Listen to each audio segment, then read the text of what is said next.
Well, the Boston Red Sox got us again. Dadgummit. But it was a heck of a game, though. 13 innings and 23 runs in 13 innings. Hey, these Boston Red Sox are good. They're red hot right now. And yet, the White Sox still lead the Central by 3 games because Cleveland got swept by, of all teams, the New York Mets. Well, we got Cleveland in here for 3 beginning tonight at 7:40 Eastern. You damn right I'm going to be on the call tonight. Let's go. I can't do it. We'll do it live. Do it live. I'll write it and we'll do it live. Mister, will you please wake up, wake up, wake up, wake up, wake up?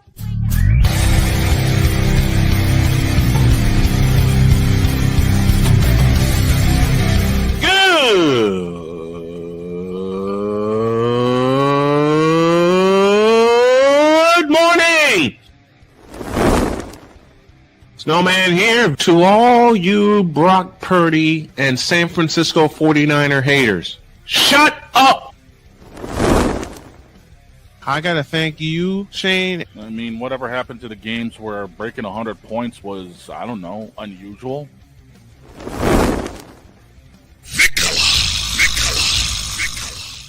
There was one word to sum up the All-Star weekend. Trays. Cause we take this job so serious. Splash Brothers, yes. Ray Allen, replace him with Steve Kerr. Reggie Miller, yeah.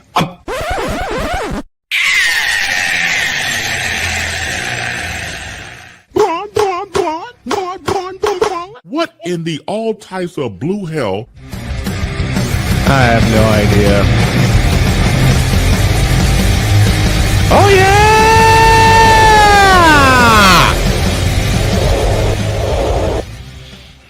Man, it's time to roll. Let's do this. Good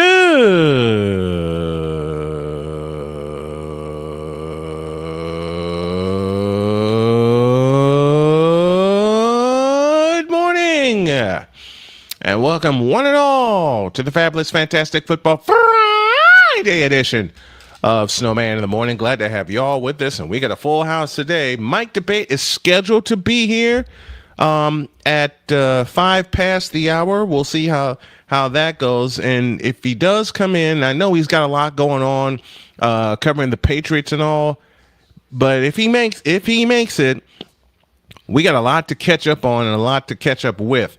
Chris Dietz is scheduled to be here as well. We got Deb Whitcas at the bottom of hour 2. And, of course, Allison Mike Drop Moran with the token female takeover at the top of hour 3. So lots to get to on this Football Friday. Dietz should be here in a moment with his SEC preview. If Mike Debate does not make it, unfortunately, then we're going to flip our programming and have Dietz do some college conference previews in its place. So we are prepared, we are ready, but I'm gonna get a little personal with this Snowman's take, because there's some people I need to thank.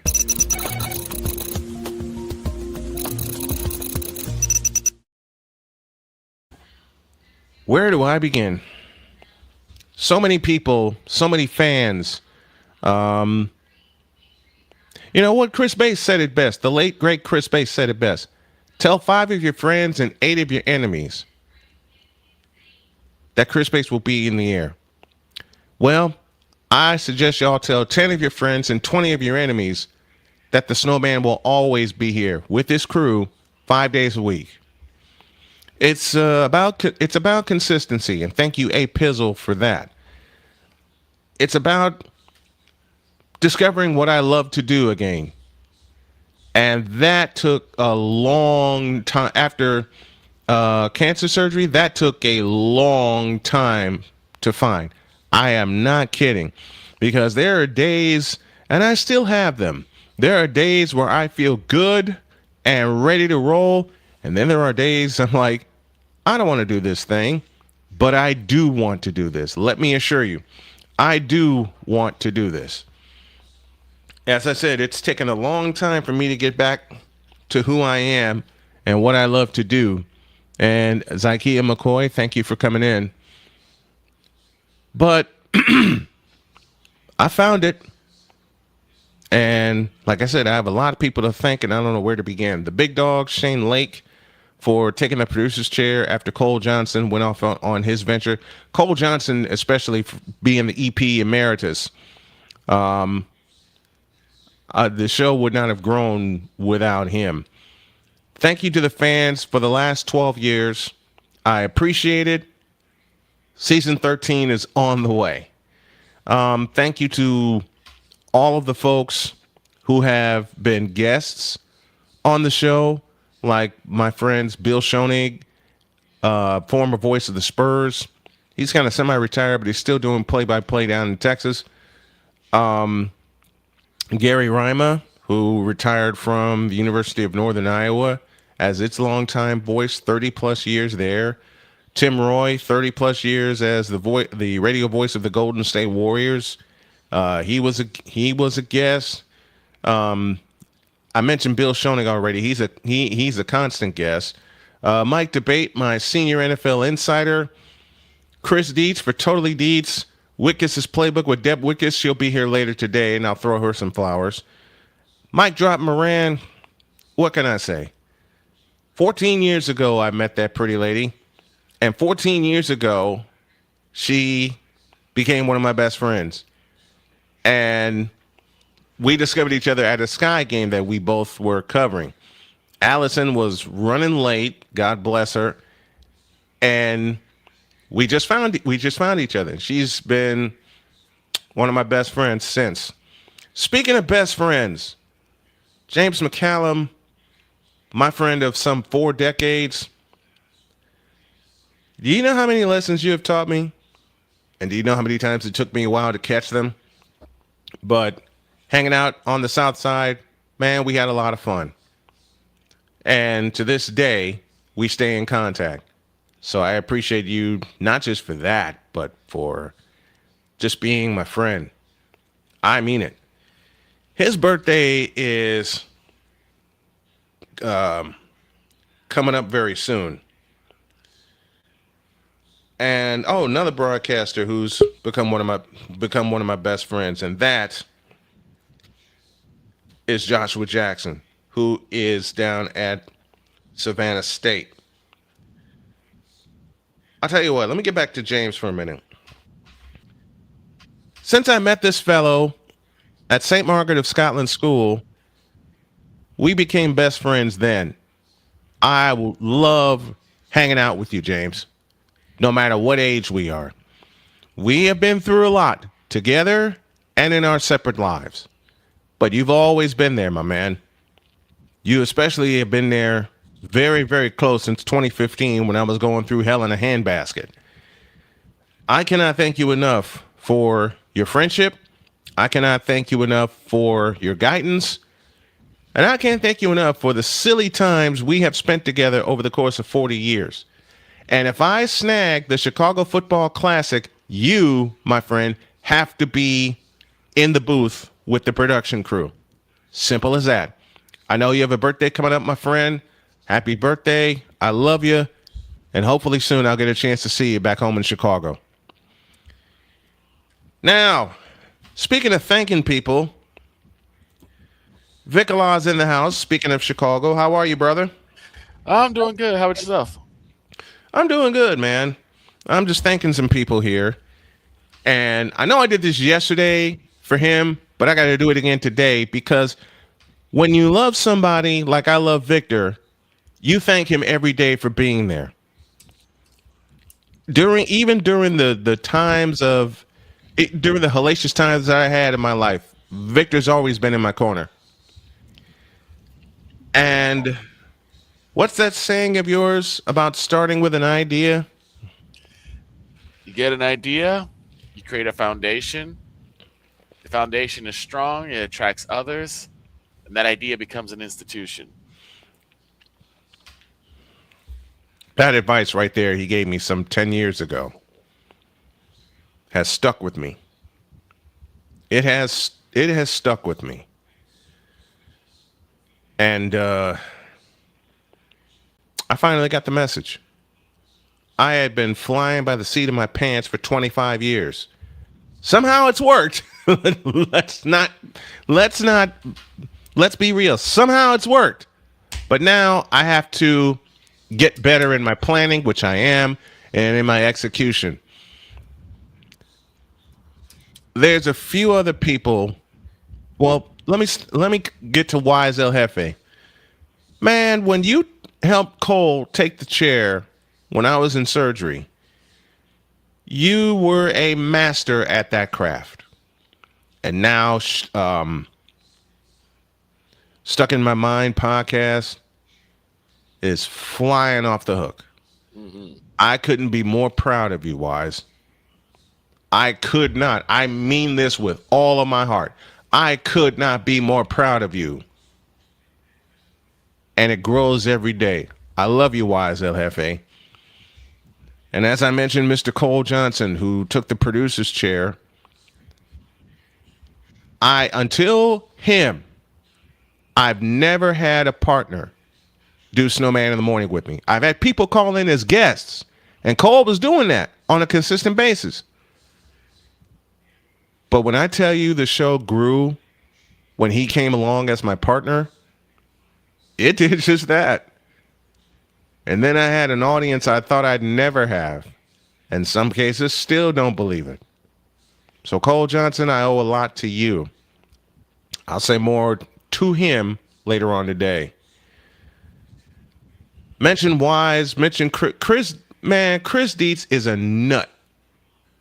Okay? But I love him dearly. He's about to say, I can't believe I'm going to say this. He's about to celebrate his 10th season with us in September. Can you believe that? His 10th season with us. Victor's been here for the entire 12 plus years I've been doing this thing. Mm-hmm. Especially when I used to do the show from Starbucks in downtown Chicago. That was an experience. So many others to thank. I mentioned Mike Debate, our senior NFL insider. The lovely Deb Whitcas, who will be here at the bottom of hour 2. Mentioned Chris Dietz, who is an absolute nut, but his football knowledge is impeccable. So is this timing where the jokes are concerned. There's a pretty lady across the pond by the name of Genevieve Yoso, who I was introduced to, who has done a lot for me in terms of just being supportive and letting me and the dog crash the party whenever she needed an introduction to a stream she's doing. But one person from my broadcast career that I must thank, and his name is John Kalidas. I was just coming back from North Carolina and didn't know what the hell I wanted to get into. I did know that the broadcasting flame, sportscasting flame inside of me was roaring.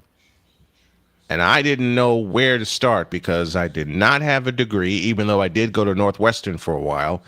I did not have that piece of paper, but I had a little experience when I saw ESPN set up for the ACC tournament in 1995. That man yanked me aside and he said, "You want a shot at doing a show?" "Yes."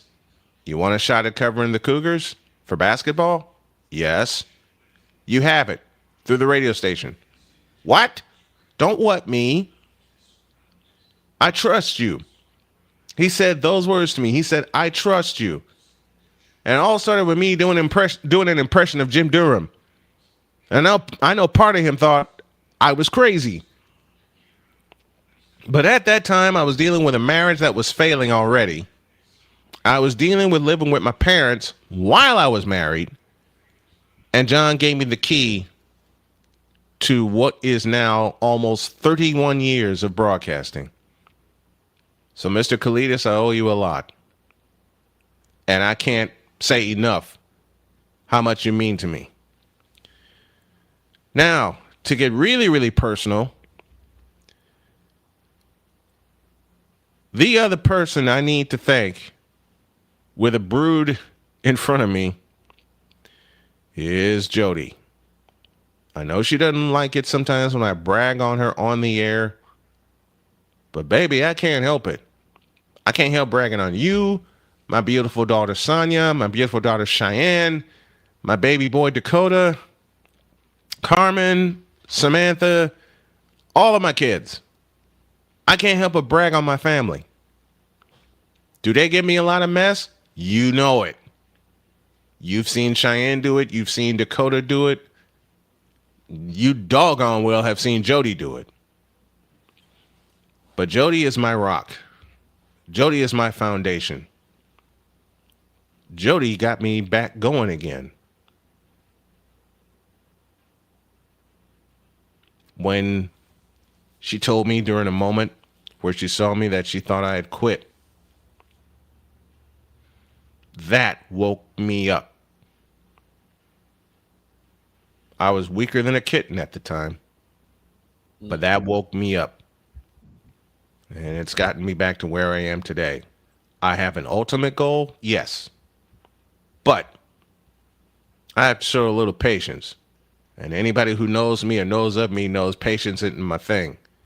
Well, it is now. It has to be.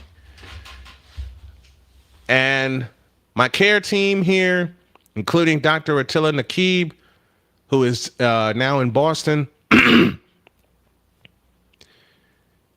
know, we were told by Duke University Cancer Center, well, Jody was told to get her affairs in order. They sent me home to die. And let me get my buttons up here. And Jody said, "F that." Wound up getting situated. I wound up getting a cancer doctor and a team of cancer doctors. My endocrinologist said, let me make a phone call. The phone call was to Attila Nakib. Met him in March of 2022. And he was, I knew something was something good when he tore off a paper towel and started drawing on it about my tumor, about my kidney, everything. I looked him in the eye and I asked him one question. I said, can you get this sumbitch or not? He clapped me on the shoulder and said, we'll get this sumbitch. And they got it. When I woke up from surgery and I saw Jody and my in-laws come in the room, my brain said, you're good. You can go back to sleep. And I did. I went back to sleep.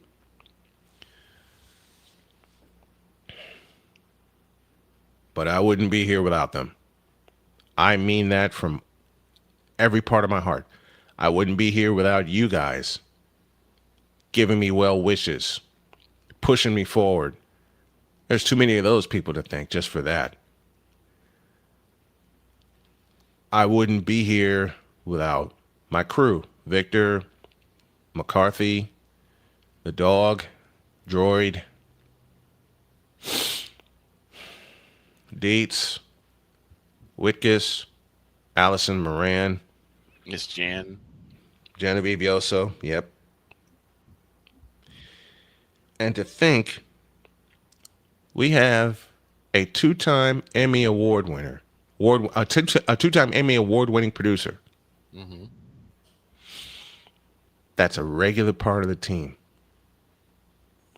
We have a fellow by the name of Alex Putnam. A Pizzle. The man in charge of Pain and Gain Pick'ems. What can I say about you, A Pizzle? And your constant, I wouldn't call it nagging, but your constant pushing of me being consistent. Because I can tell you guys, my brain was so scrambled for about a year. No, be very honest, 2 years of starting games and then stopping because I didn't feel good. A lot of that was my body. A big part of that, however, was mental. My mental health 2 years ago was not good. And I can say that honestly. I had been dealing with my toes being amputated and sitting in a wheelchair for about a year and a half. A year and a half, I was in and out of a wheelchair. Sometimes I still have to use it. I know I have to sit a lot, but I'm getting up. I'm walking around now, even if it's short distance. I'm walking. I'm getting my strength back. I'm getting my endurance back. And a shout to Jody for taking me to Huber Winery for my birthday. We had wine tasting, everything. That's why I pulled the show that Friday. Because we got the heck out of it. Actually, no, we didn't. We didn't pull that show. We left after I signed off. All of you guys, the fans, the crew, the folks in charge of the show, my family, I cannot say thank you enough for everything you have done to push me forward. And that's why with every achievement, I say, we did this. We beat cancer. We beat amputations. We are beating kidney disease. And we are beating several mental breakdowns. You all were there to help me stand back up. And now we're going forward. I love you all very, very much. I will never be able to say that enough. I never will be able to say that enough. But you know what? I don't care. I love you guys very, very dearly. And it's that kind of love that's going to carry us into season 13 and beyond. And oh, by the way, I can't wait to celebrate season 25 of this show, which is going to be global, which is going to be on a lot of stations, and which is going to allow me to do something I rarely had a chance to do, and that's pay the people involved. That's pay my crew. Hell, Jody's already chief of finances. She's helping me get my sales nerve back to the point where a couple days a week when I sign off of here, I'm going out in the neighborhoods. What am I doing? Sponsor shopping. So if y'all start seeing me in a shirt and tie, just know that's my plan after I sign off. But in all seriousness, thank you all for being here. Thank you all for pushing me forward. And thank you everybody that helped me take a step along the way. I promise this. We'll be here every day, Monday through Friday, 10 a.m. Eastern. The guests will continue to get better. The segments will continue to get better. And I think I've worked it out that beginning Monday, I can start distributing segments again. I'll do a couple this weekend. But beginning Monday, I'm going to schedule some downtime and some edit time to get the segments out to y'all in podcast form. That's a promise I intend to keep. And once again, thank you all for everything. I wouldn't be here without you. And that's from the heart. That's from the soul. That's Snowman's take. What's yours?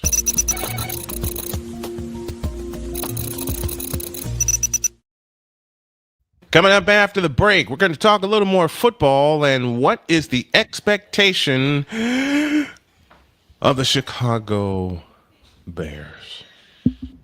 The Bears. I have my thoughts.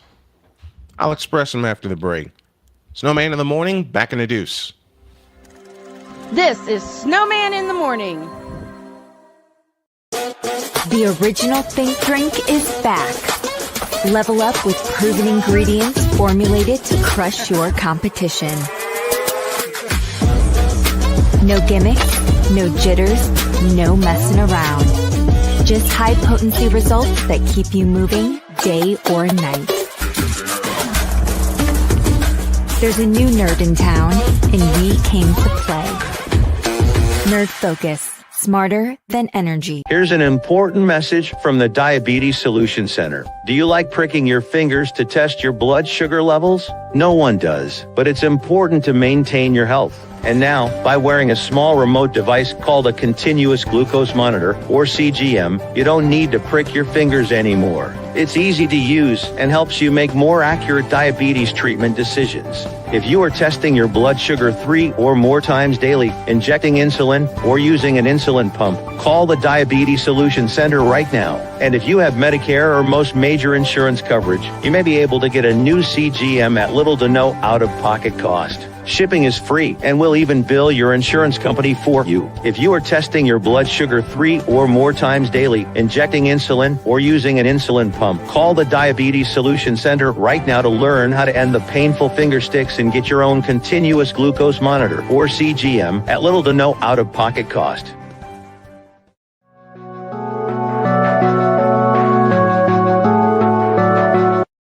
I want to do a TED Talk, but I don't have anything to talk about yet. I'm getting there. Life is for the living. We're not here that long. You can learn anything you want to learn without any money spent. What do I really enjoy? What do I really want out of life?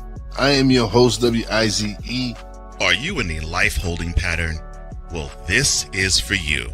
Welcome to the Stuck in My Mind podcast. Live every Monday, Tuesday, and Wednesday at 4 p.m. Central.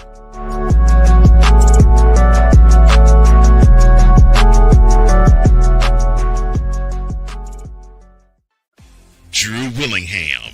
In this case, yeah, you put the blame on Kyle Shanahan for apparently not preparing the team enough for the overtime rules, supposedly.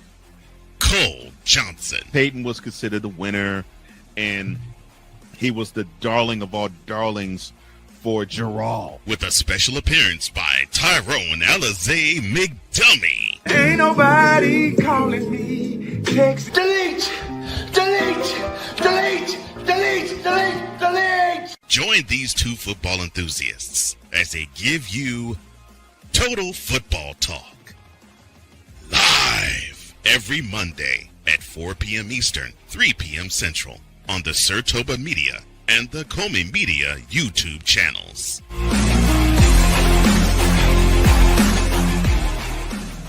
Cause we take this job so serious. I'm sorry, what are these things called? Spices? Spices, thank you. My brain went bleh. What in the all types of blue hell? This is Snowman in the Morning.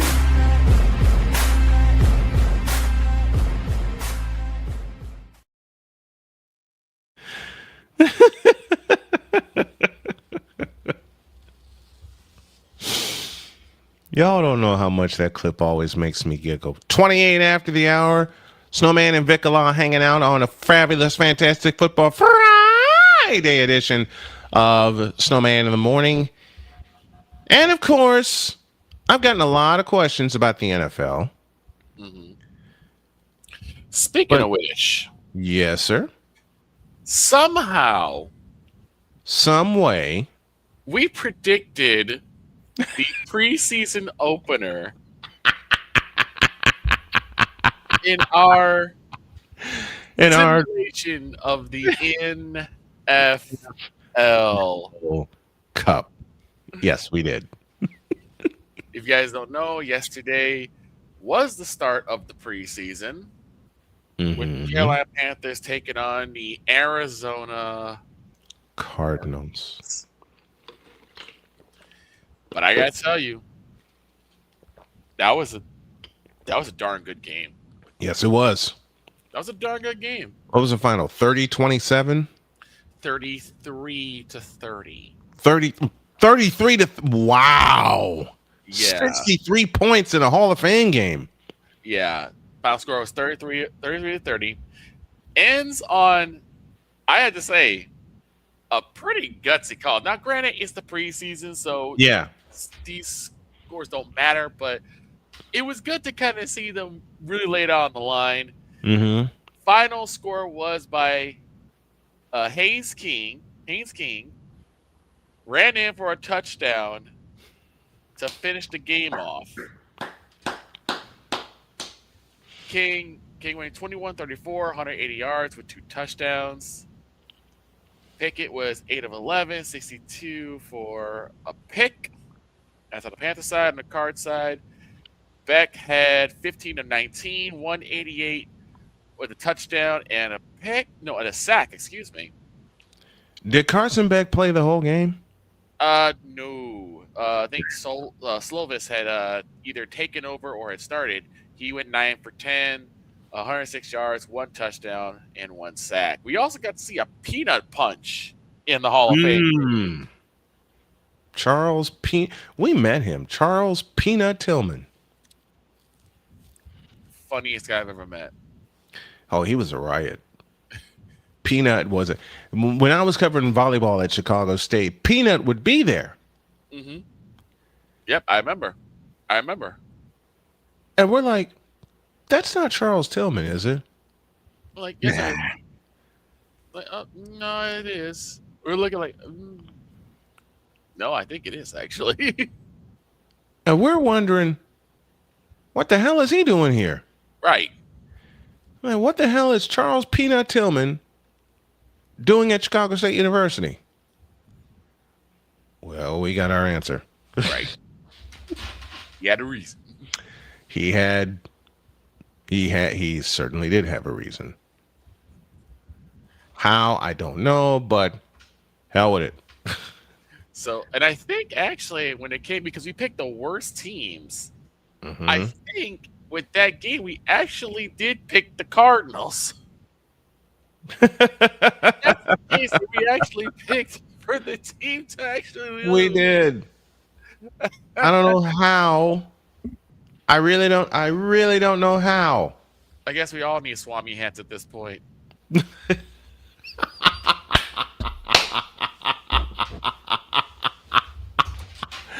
A shout to Craig Hill for the Swami Act. And a shout to Chris Berman for originating it. Yes. It's funny because my father was the one to actually remind me that the preseason was starting. So I go on the television while I'm, cooking some fish. And I'm like, okay, this game's probably gonna be what, like 3-6, maybe 14-10. We have seen those kind of scores, haven't we? I look at the game, it's 24-23. 24-23, yep. Panthers driving down the field. Davis rips off a 36-yard run. So we'll start there with our quick NFL previews, and unfortunately, Debate isn't going to make it. But I know he's had a rough go of it for the past 2 years. Yeah. And y'all know Mike Debate was consistently here on Fridays, and then some things happened in his personal life, and he had to take care of that first. So Mike Debate, whenever you want to pop on, floor is yours. Floor is yours. But I'm going to say some things that a lot of fans will not like about me. Uh-oh. Haynes King should be the starter for the Carolina Panthers. I don't disagree. I think it's still going to end up being a toss-up. Oh, I know it. It's going to be Bryce Young. It's going to be a mix between Bryce. I know it's going to be Bryce Young. Yeah. I know that. But I've watched Haynes King at Georgia Tech for 3 years. Give him the ball. Give him the keys. Give him the keys. Give him the keys, doggone it. I think what's going to happen is they're going to give Bryce 3 games. First 3 games. If he does not show his improvement within those 3 games, they're going to give Haynes King. They're going to give Haynes King the ball. Well, I already know that Bryce Young is going to be the starter. I already know that. Okay? He did improve last year. As much as I picked on him, I did give him his flowers when due. Yeah. I think that's somehow, and I got to do the same for the Carolina Panthers, somehow they backed their asses into the playoffs. It's the NFC South. But here's a weird thing. It is the NFC South. Absolutely right. Bryce Young had a decent season. We saw what Caleb Williams did. You have the 2 quarterbacks who honestly had probably the most dismal first couple years of their career. Correct. Only for them to do extremely well. And like I said, it goes from year to year. It does. You can have a meteoric rise and then fall like a stone Mm-hmm. in the ocean. That's definitely possible. Could the same be possible for one Jacoby Brissett? He has to have a rise first. Well, I've yet to see a brisket-led, playoff team. you're not going to see one either. No. That's why my campaign is for Carson Beck to get the ball.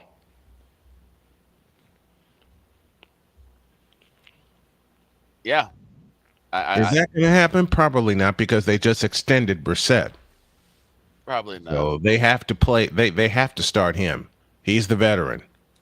But Carson Beck, for the highlights I saw, looked damn good. Damn good. I agree. It's been pretty solid. Mm-hmm. I didn't know how Beck would fare. Yeah. I really didn't. I didn't know how Beck would fare. But he's shown me something. He really has. He's got, 3-4 more weeks of preseason ball? Yeah. Before everybody really else, get in? the Hall of Fame game teams wind up playing 4 weeks of preseason, while everybody else plays 3. Mm-hmm. I don't know how that is, but the heck with it. Right. And it's football on a Thursday. I was checking out some other things. I had my eye on the Panthers and the Cardinals, which I thought was going to be boring. No, it wasn't. No, it wasn't. Now, can they translate that? My question is, no matter who the starters are, can they translate that into the regular season?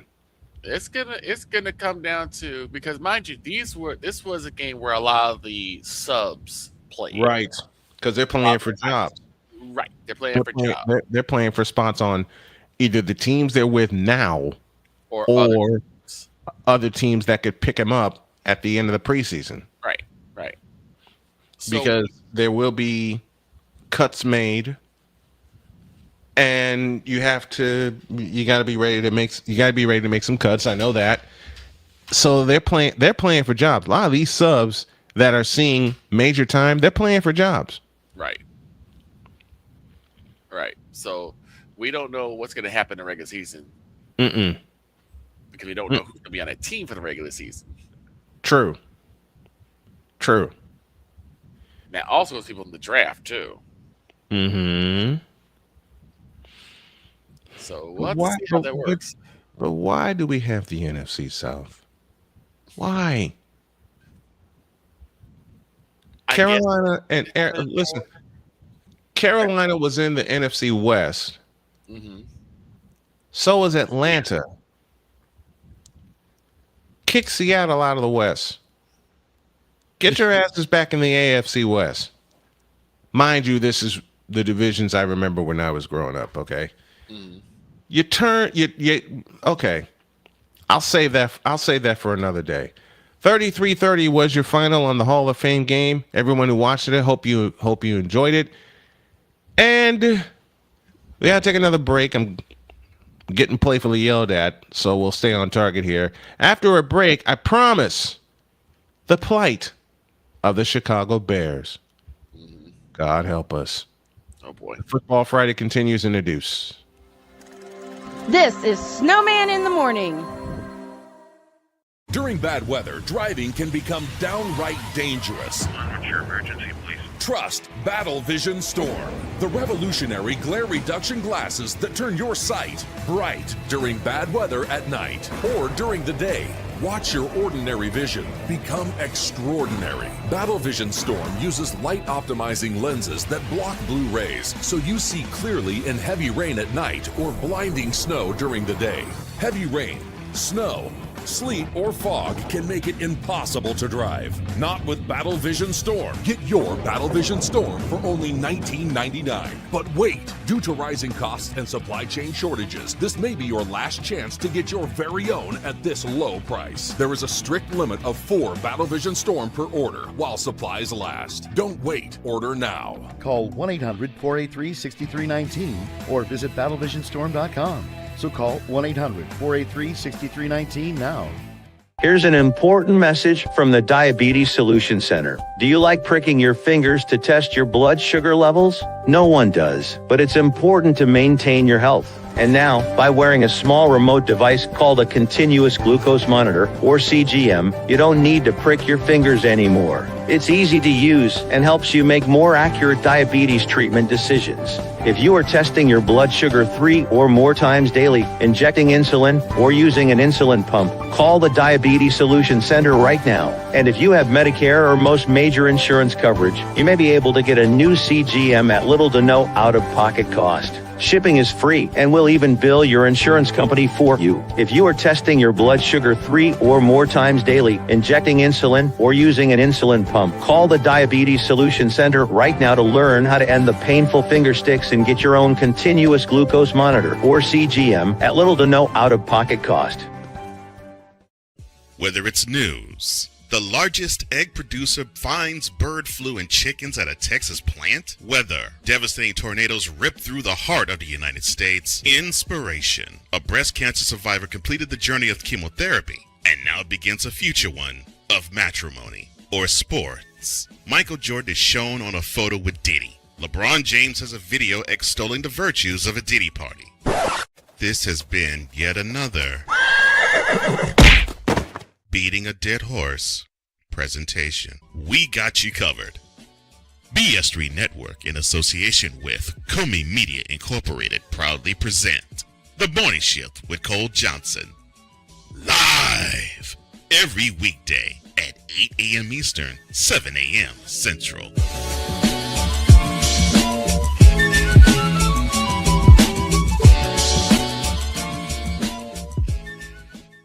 Because we take this job so serious. And Father O'Shaughnessy need to go to hell. That's what he needs. What did Father O'Shaughnessy do? I quit. We're done here. I'm done. We're out of here. What in the all types of blue hell? This is Snowman in the Morning.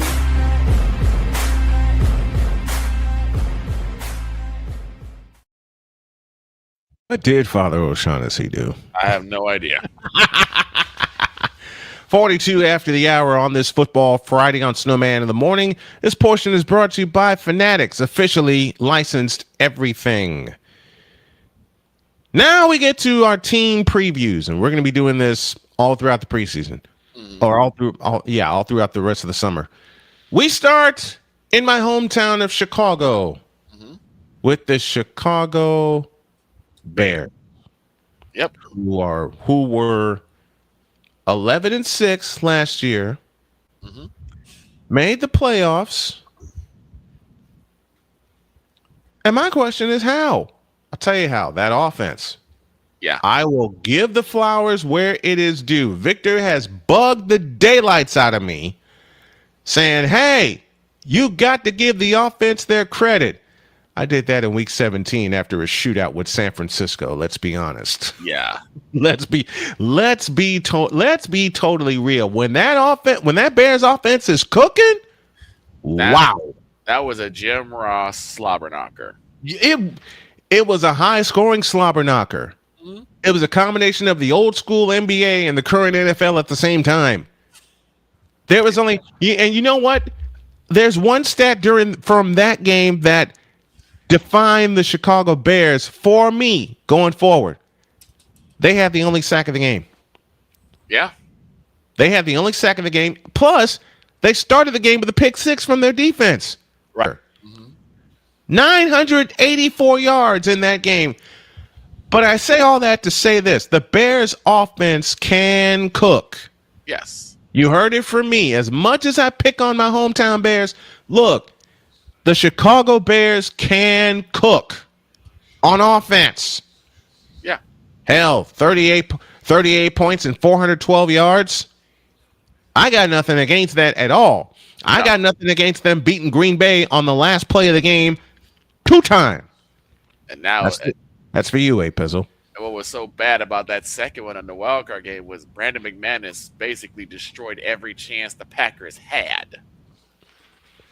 So I think he had 3 missed kicks. 3. It was 21-6. It was 21-6. And the Bears came back and won that game. Yep. McManus destroyed the Packers' chances with 3 missed kicks, as Victor said. 3. Now you have to wonder. No, you don't have to wonder. Do the Bears have a target on their back? Yes, they do. Oh, absolutely. They are the defending division champions. Make no mistake, the Bears are the defending NFC North division champions, which means every team in the North is building to come after them. Oh, yeah. Especially the Detroit Lions. The Detroit Lions. We don't know what's going on in Minnesota. You have to consider that Green Bay is still a threat. You have to consider that. Of course. You have to consider, as of right now, August 7th, you have to consider every other team in the NFC North a threat. Yes. All teams in all divisions have questions to answer. Okay? For the Bears, I have 2 main questions. 1. And they go like this.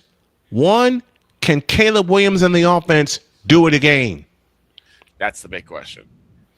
Can they do it again? This is what I was explaining to a lot of people that said, oh, you're hating on the Bears. I'm not hating on the Bears. I'm just old and I'm old school. Let me see some consistency from the Chicago Bears, like back in the 80s, when they were always a threat to the Super Bowl, even though from the inside that team was being pulled apart and taken apart. Do it like you did in the mid-2000s. Exactly. You got to be, my message to the Chicago Bears, you got to be consistent in all 3 phases. Yes. Because we've seen some special teams F-ups.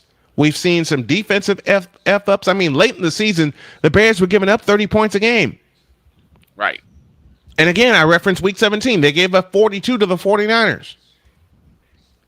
Now they settled down, beat the Packers, but beat themselves against the Rams. It comes down to 3 things for me for the Bears. 1, can the offensive line hold up like they did this past year? Yes. 2, that's the big one you brought up. Can Caleb Williams and the Bears offense do it again? Now you are minus DJ Moore. Which is huge because I'll say it again. I pick on a lot of athletes, and y'all know I've picked on DJ Moore, but DJ Moore was their leading receiver. Period. And had some game-winning catches too. Oh yeah, I believe one of them came against the Packers.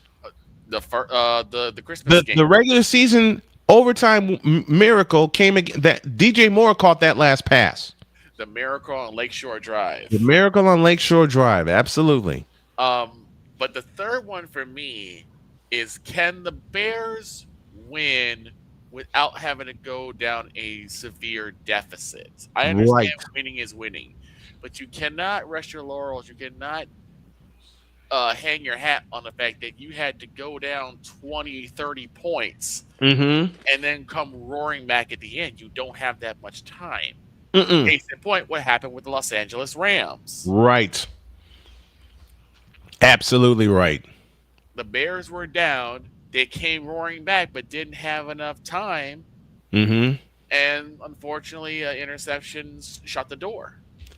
And a missed pass in overtime cost them. Yeah. Because DJ Moore was wide open and Caleb overthrew him by about 5 yards. That's the problem I have. Okay. Those are 2 things they have to really be up on. What they need to do is shore up that defensive line and get some pressure on the quarterback. Right. Get some pressure on the quarterback. Second half of the season, they could not do that. They could not get pressure. They could not get pressure on the quarterback at all. At all. Or very, very little. I'll say that. Or very, very little. It's very little. Because you saw so many of the quarterbacks that were going against the Bears, they just stepped in the pocket. Again, I referenced the game against San Francisco in which you rode shotgun with me. Back and forth and back and forth. The Bears defense, after they got that one sack on Purdy, and then the next play, Purdy converted a 3rd and 15, picked up 25 yards for a first down, which turned into a score. Right. After those two situations, after the pick six to open the score, they get a sack on Purdy on their first drive.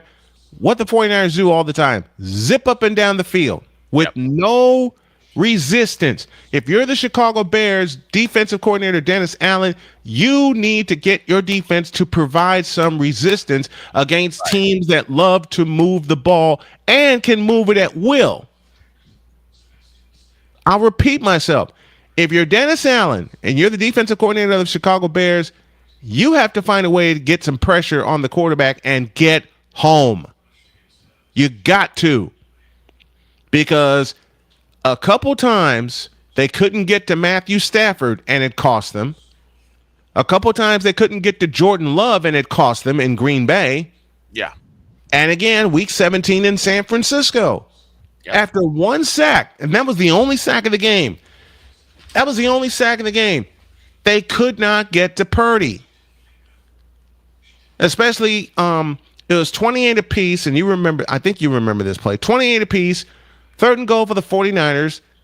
Purdy took the snap, and nobody was coming open. No. And they finally get some pressure on Purdy. He escapes it and then finds Kyle Juszczyk in the end zone. Right. They could not get home.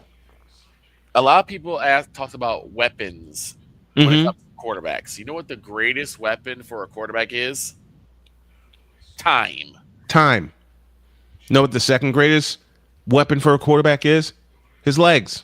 Yeah. I say time because when you give a quarterback time, they can take nothing to make something out of it. We've seen it with Purdy. We've seen it with Prescott for a couple times. We've seen it with Caleb Williams especially. Patrick Mahomes. Seen it with Troy Aikman. Seen it with Joe Montana for 12 years. Yep.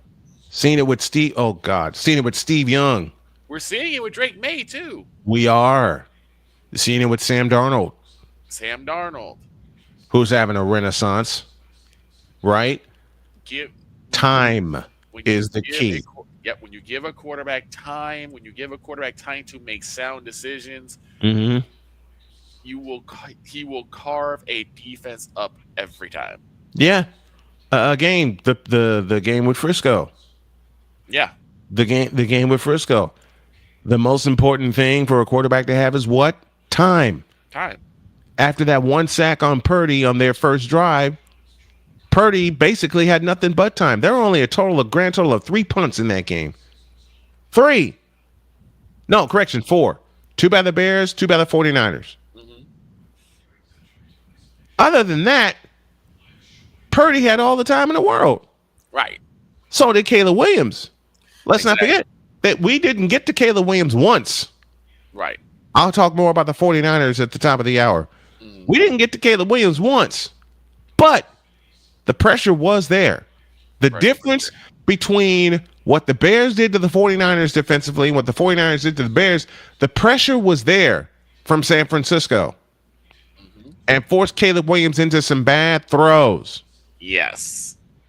And the pressure was there that made the Bears blink and take a field goal to make it 38-35, and then the 49ers convert a 3rd and 10 and make it a touchdown. That's the difference. That's the key to the Chicago Bears is their defense. Their offense is going to be fine as long as Caleb Williams continues to cook the way that he has been cooking and the line gives him time to make sound decisions. And to Caleb Williams, I know I pick on you, but quit throwing off your back foot. You get lucky 2 different times, both against the Packers. Yeah. Right? But Yeah. quit throwing off your back foot. Yeah. Climb the pocket. Yes. Or run if you have to. I'm glad you brought that up. There was something that did alarm me in the last couple games of the season Mm-hmm. where Caleb was trying to force more throws Yes. and he had open lanes. Mm-hmm. He could have ran. He kept looking him off. Yeah. He kept looking him off. And I don't know if maybe he felt that because he was doing better throwing, he didn't have to run. Right. But That could totally be a part of it. Totally. Or they're trying to force him into becoming more of the pocket passer, which is fine. But remember why you got Caleb in the first place, because he is a mobile quarterback. He's a mobile quarterback. Absolutely. So when he can't throw, you let him find his lane. Mm-hmm. So that's something that they need to work on as well. Which involves once again giving the quarterback what? Time.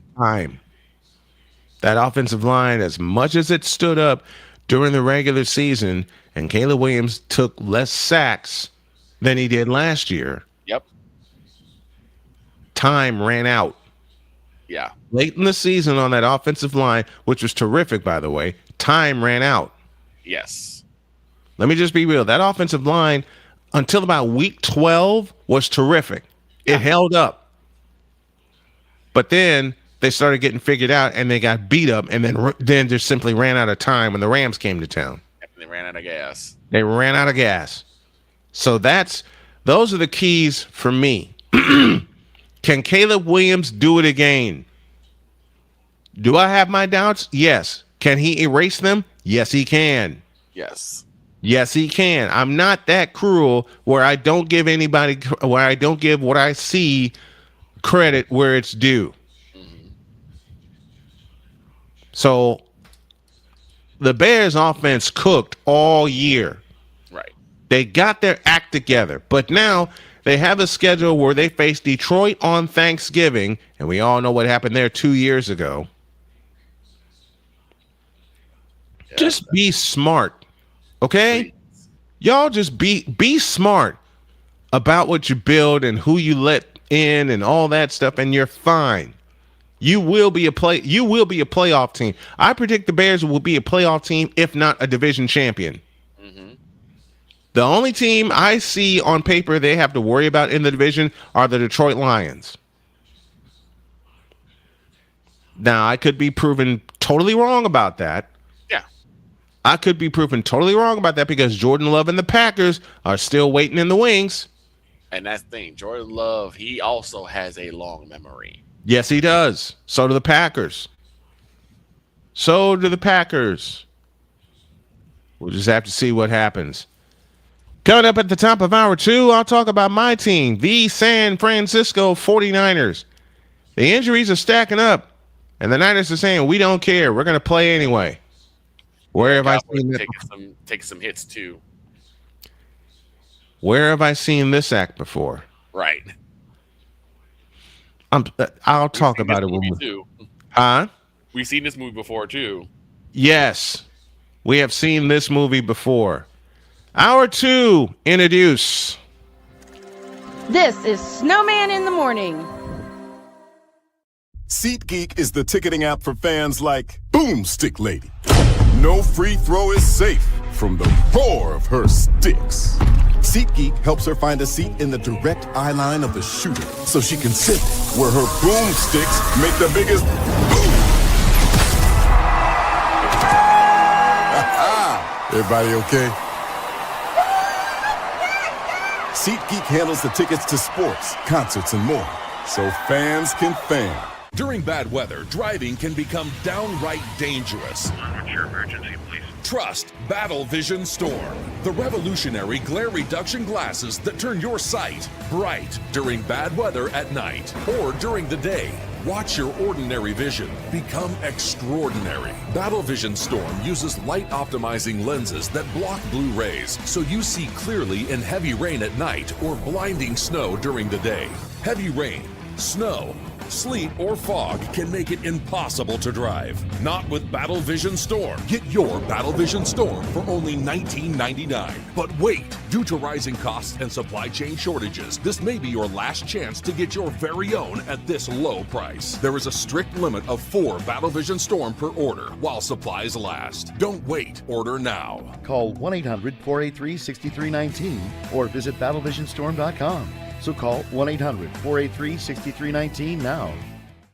Whether it's news, the largest egg producer finds bird flu in chickens at a Texas plant, weather, devastating tornadoes rip through the heart of the United States, inspiration, a breast cancer survivor completed the journey of chemotherapy, and now begins a future one of matrimony or sports. Michael Jordan is shown on a photo with Diddy. LeBron James has a video extolling the virtues of a Diddy party.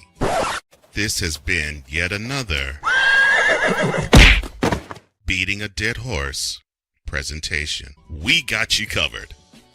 BS3 Network, in association with Comey Media Incorporated, proudly present The Morning Shift with Cole Johnson. Live every weekday at 8 a.m. Eastern, 7 a.m. Central.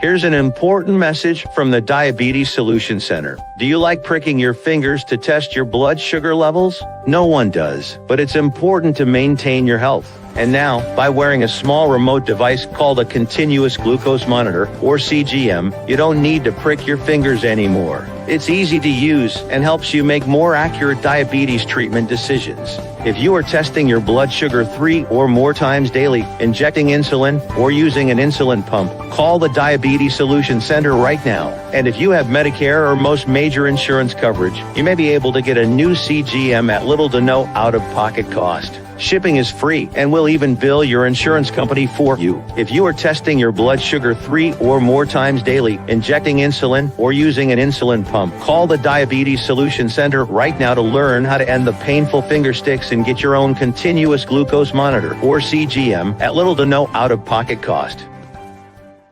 'Cause we take this job so serious. Here, bronsexuals. You fool! What in the all types of blue hell? This is Snowman in the Morning.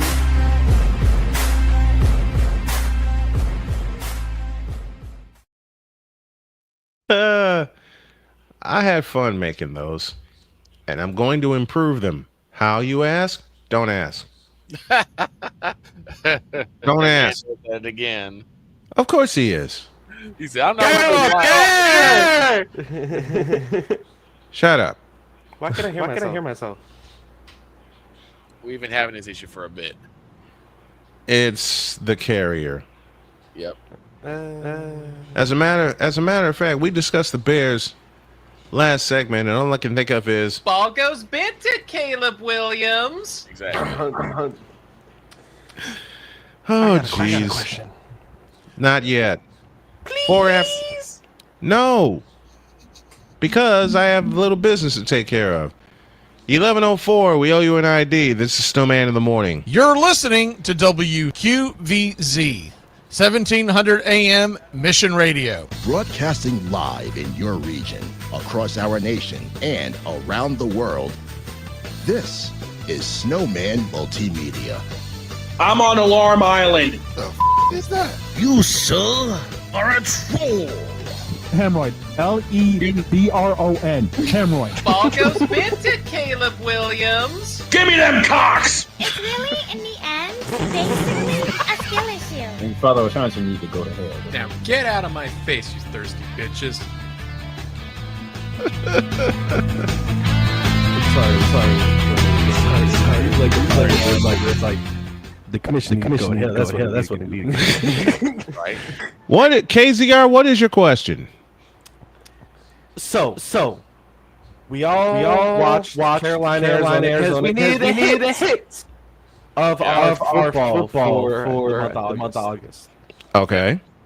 And I can't lie. Even though it was the NFL Cup. That was peak. We just talked about that too. That was a really. We led off the show with that. However, does Haynes King spell the end? The Bryce Young era. We just talked about that too. Thank you. We just talked about that too. Thank you. And I'll say what I said last time. I give him 3 games. I give Bryce 3 games. Mm-hmm. If he doesn't match last year, right?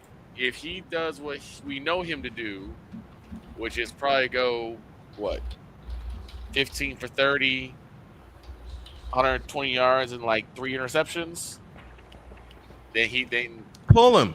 Then you start Haynes King. But if Pull you him. are Bryce Young towards the end of last season, then you keep him. Then you keep him in. then you might have some pushback. Mm-hmm. However, we know Bryce Young's a QB. He's good enough. Where does he go? Nowhere. Who would take that on?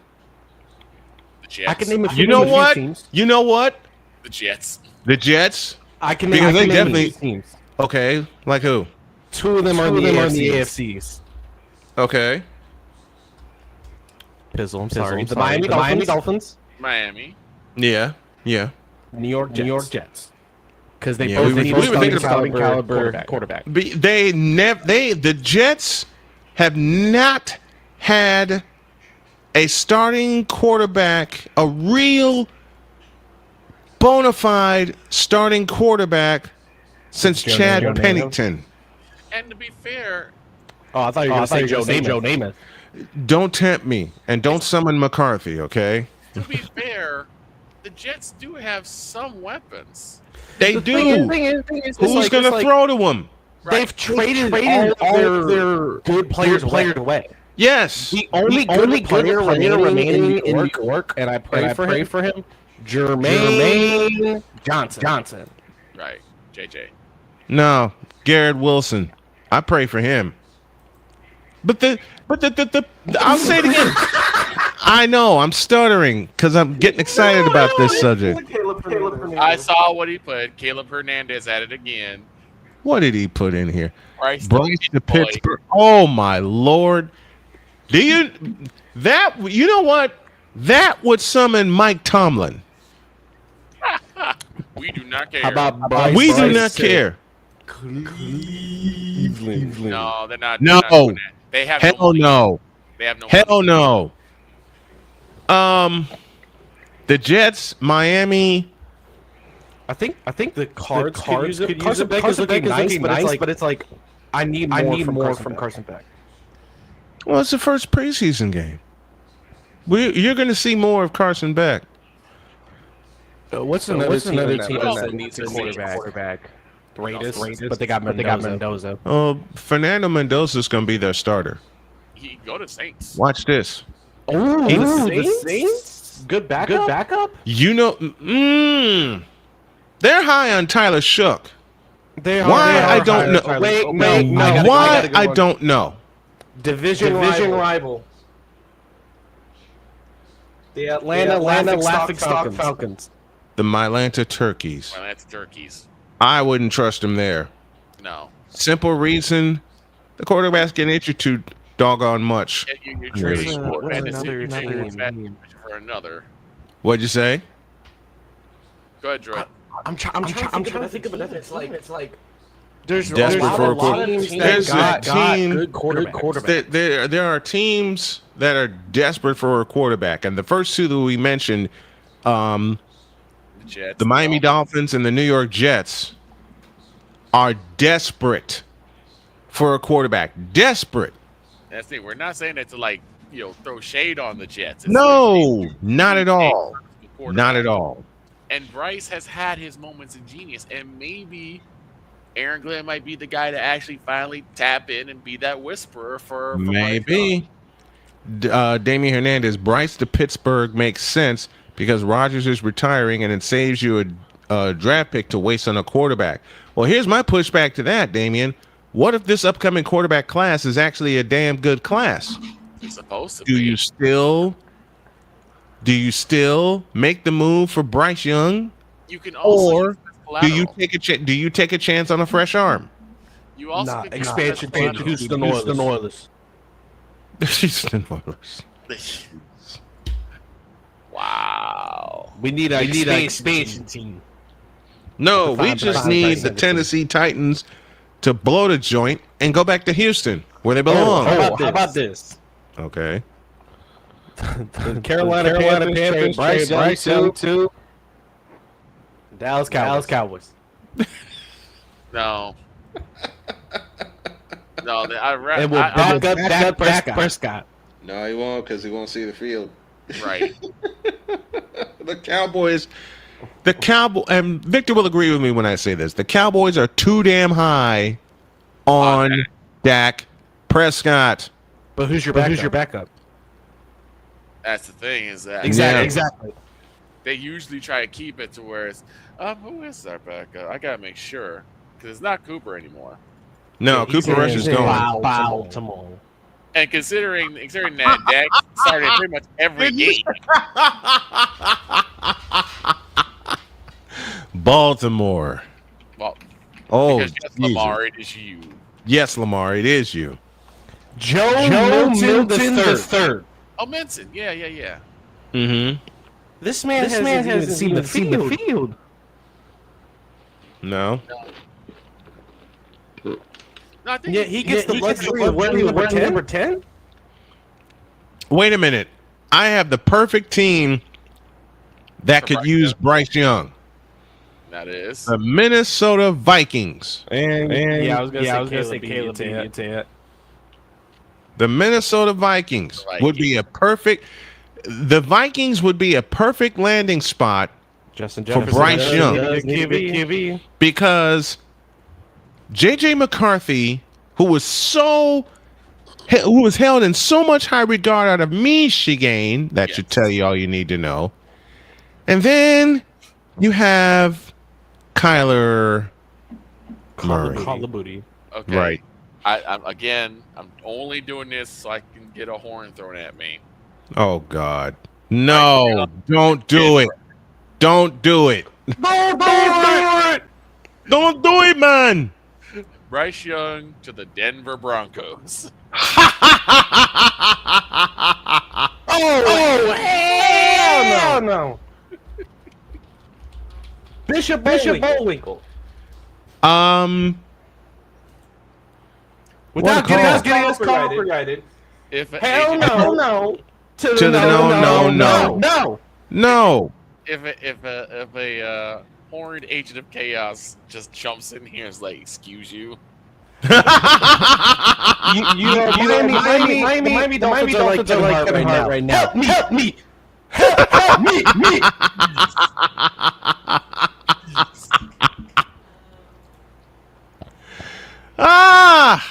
Have mercy.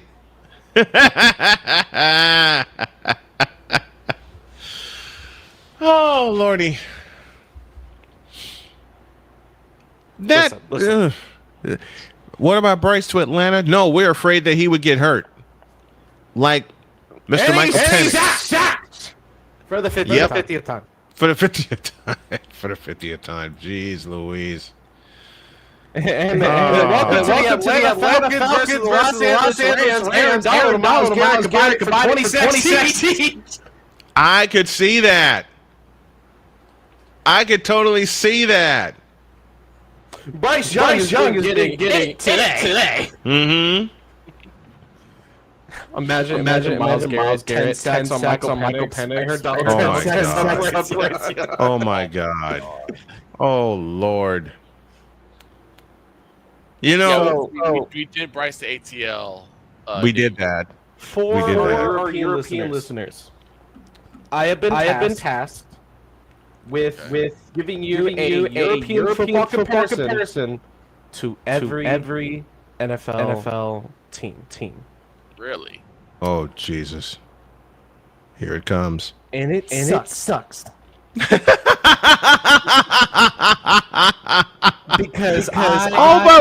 But why? Because I'm giving you comparisons that is not only full honesty, but in the words of Brian, tomfoolery. When it comes to oh no, we're gonna start in the NFC East. Okay. Philadelphia Eagles. And we'll talk Eagles later.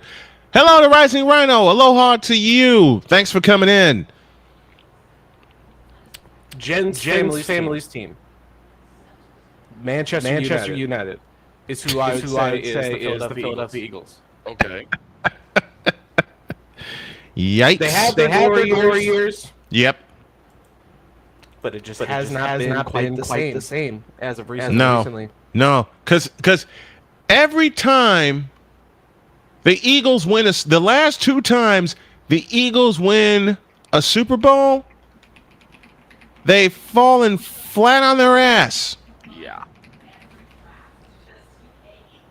And they let a beat up team like San Francisco come in and beat them. How do you that up? The Dallas Cowboys.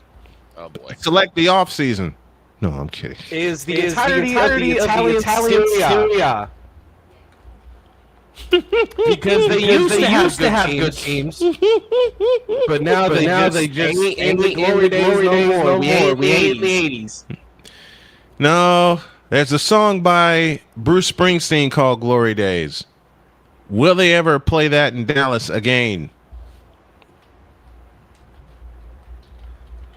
Will they? I don't know. What type of question is that? We're talking about Bryce Young and his possible. This is a far-fetched idea, but an idea myself that I opened my big-ass mouth to say aloud. But after what I saw with Haynes King, I opened my mouth and said, give him the keys. But it leaves the problem, and this is what we've been discussing here on this segment, it leaves the problem of where does Bryce Young go? Right. And Damian Hernandez has given some great suggestions. Atlanta, we talked about that. Injury concern. Pittsburgh. Pittsburgh's another one. Pittsburgh's another one. Yep.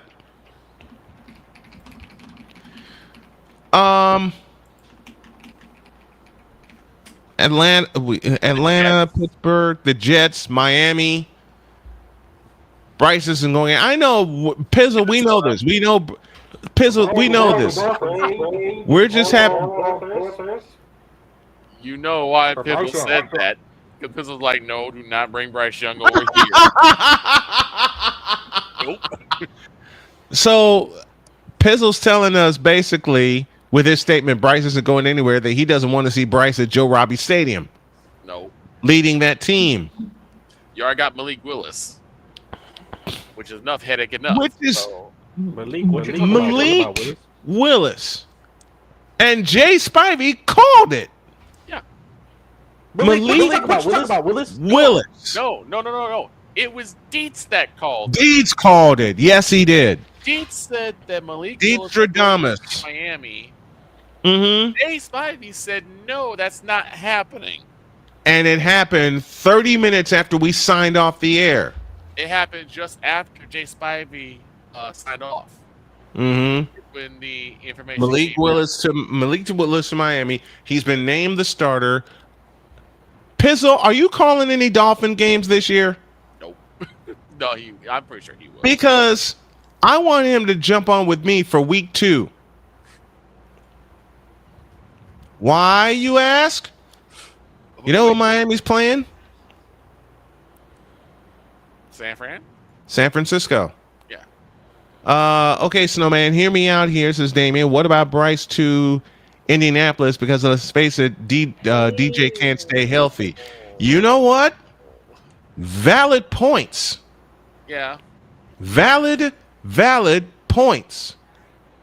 The problem I have with Bryce Young to Indianapolis, tall receivers. Save I'm trying to remember his name. Matt Taylor is going to laugh his ass off at me if I can't, except for Josh Downs out of Kentucky. Daniel Jones is 6'4". He can see everybody. Bryce Young is what? 6 foot? 6 foot even, probably 6'1". 6'1". At least he's not Call of Booty. This is true. This is look, and Call of Booty can't throw. He throws when he wants to, but Damian has some valid points about him playing with Indianapolis. I would, you know what? To be perfectly honest, I wouldn't be surprised if that move happens at the deadline. Wait, what? I would not be surprised. We're wrong. Really? The listed college height for Bryce Young is 6 foot. His current listed height is 5'10". That's what scares me. That's what scares me. If he's 5'10", that's gonna be a tall order because he's barely overlooking the doggone lineman. And you realize why I said I'd be afraid for Bryce Young going to Indianapolis. Yes.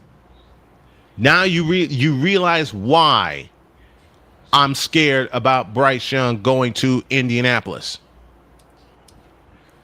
Because you have receivers that, like I said, save Josh Downs, Jesus. Save Josh Downs. I'm sorry. But thinking about this with Bryce Young, it intrigues me. But scares you. But it intrigues me. It scares me. And a third point, it pisses me off. I have a horrible thought in my head of 5'10" Bryce Young, like Kyler Murray, who's 5'10", seeing over the offensive line. Yeah. That's why the Cardinals told Kyler Murray to hit the road. Right. The last quarterback I knew that has who was 6 feet tall and could see over the line because he was mobile and get to his receivers was Drew Brees. Yes. Drew Brees was a freaking surgeon. How tall was Peyton? 6'5". 6'5". Okay. 6'5". So same situation. Mm-hmm.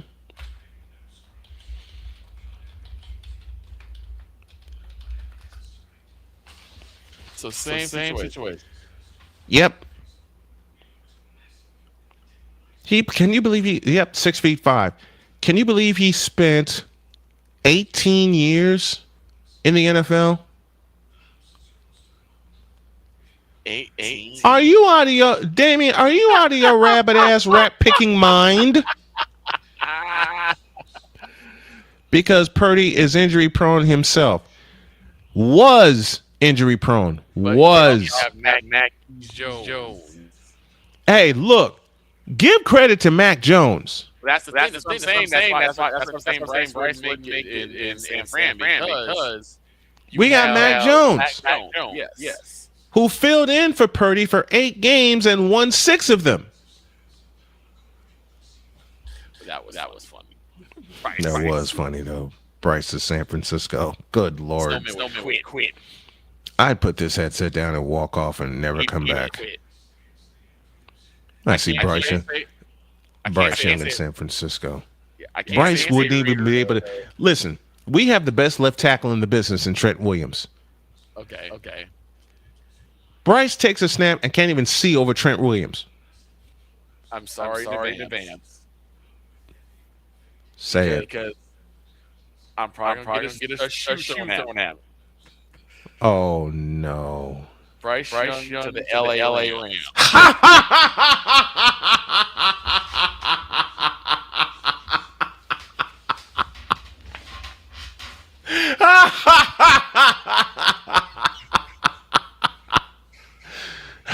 Welcome to the Los Angeles Rams. We don't throw shoes.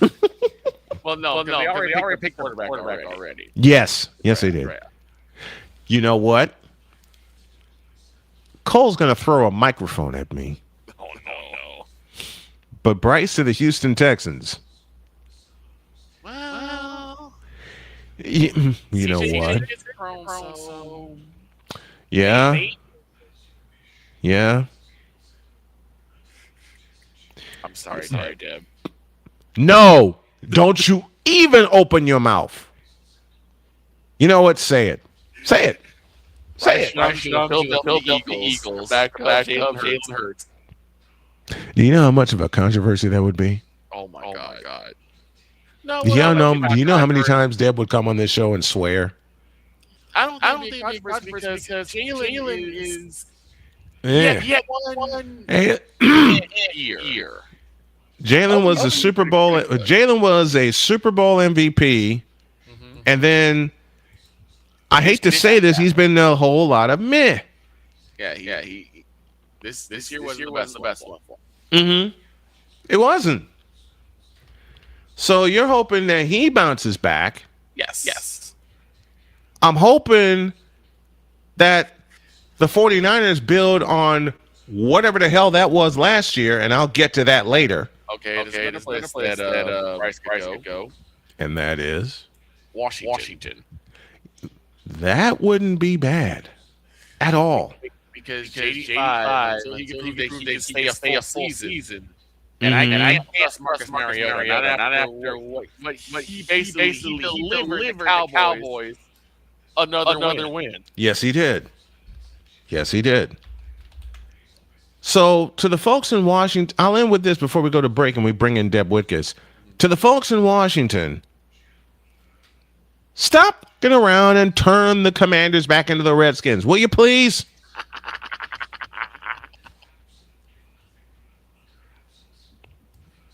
Return to form. Yes. Stop. Give me this button. Instead of give me this camera, give me this button. Look, to the folks in Washington, stop around and rename the Commanders the Redskins. Go back to the old school, will you please? You already got a deal in. That's a rant for another time. Let me go to a break. Yeah. Let me go to a break because I will go completely off on that. When we come back, the lovely Deb Whitcas will be here and we'll talk EAGLES Eagles. And maybe a little Rams. And maybe a little NFC West. Oh yeah. Back in the deuce. This is Snowman in the Morning.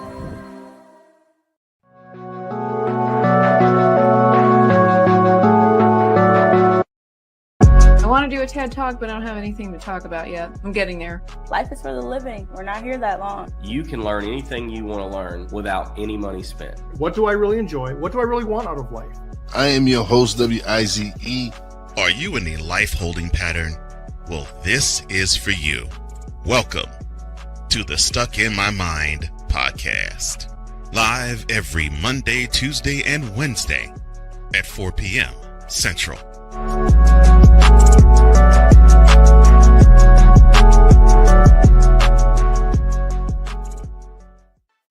Drew Willingham.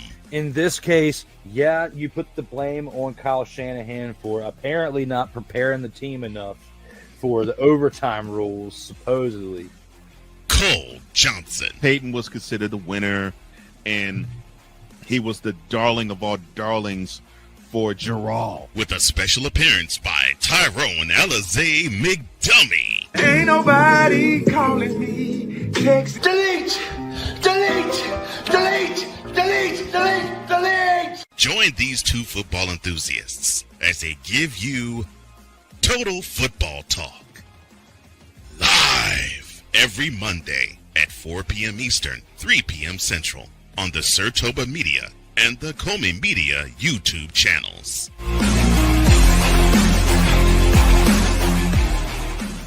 Join the transporter to Hades. Your butt and gut becomes one. Join the reformer of hooker whores. This is my daughter, Placenta Booty Johnson. Join the bronze car. Whenever you are in distress, take off your baseball cap and throw it in the air. Join your very own superhero of broadcasting, Chris Bass. So whatever color crayon they get, they palm it and do 2 circles, and that translates to, I can beat up black people. As she takes you through the week's paces in Baseline. Live every Saturday at 8 a.m. Eastern, 7 a.m. Central, Pacific time zone people, just stay asleep when this is on live and just catch the recording. No, I'm sorry. Exclusively on the Chris Bass YouTube channel.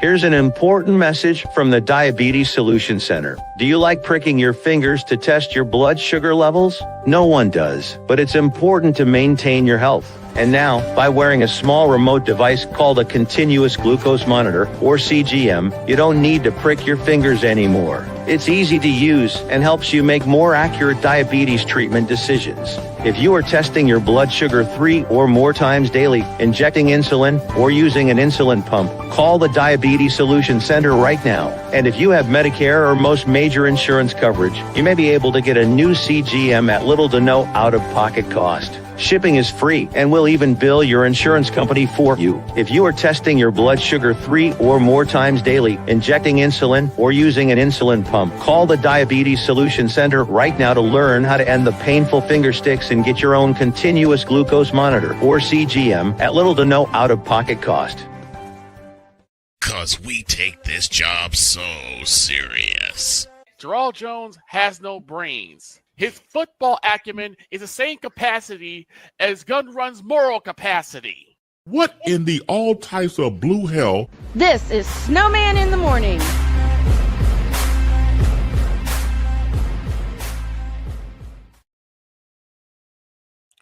I don't know how he came up with that. I don't know. You were angry.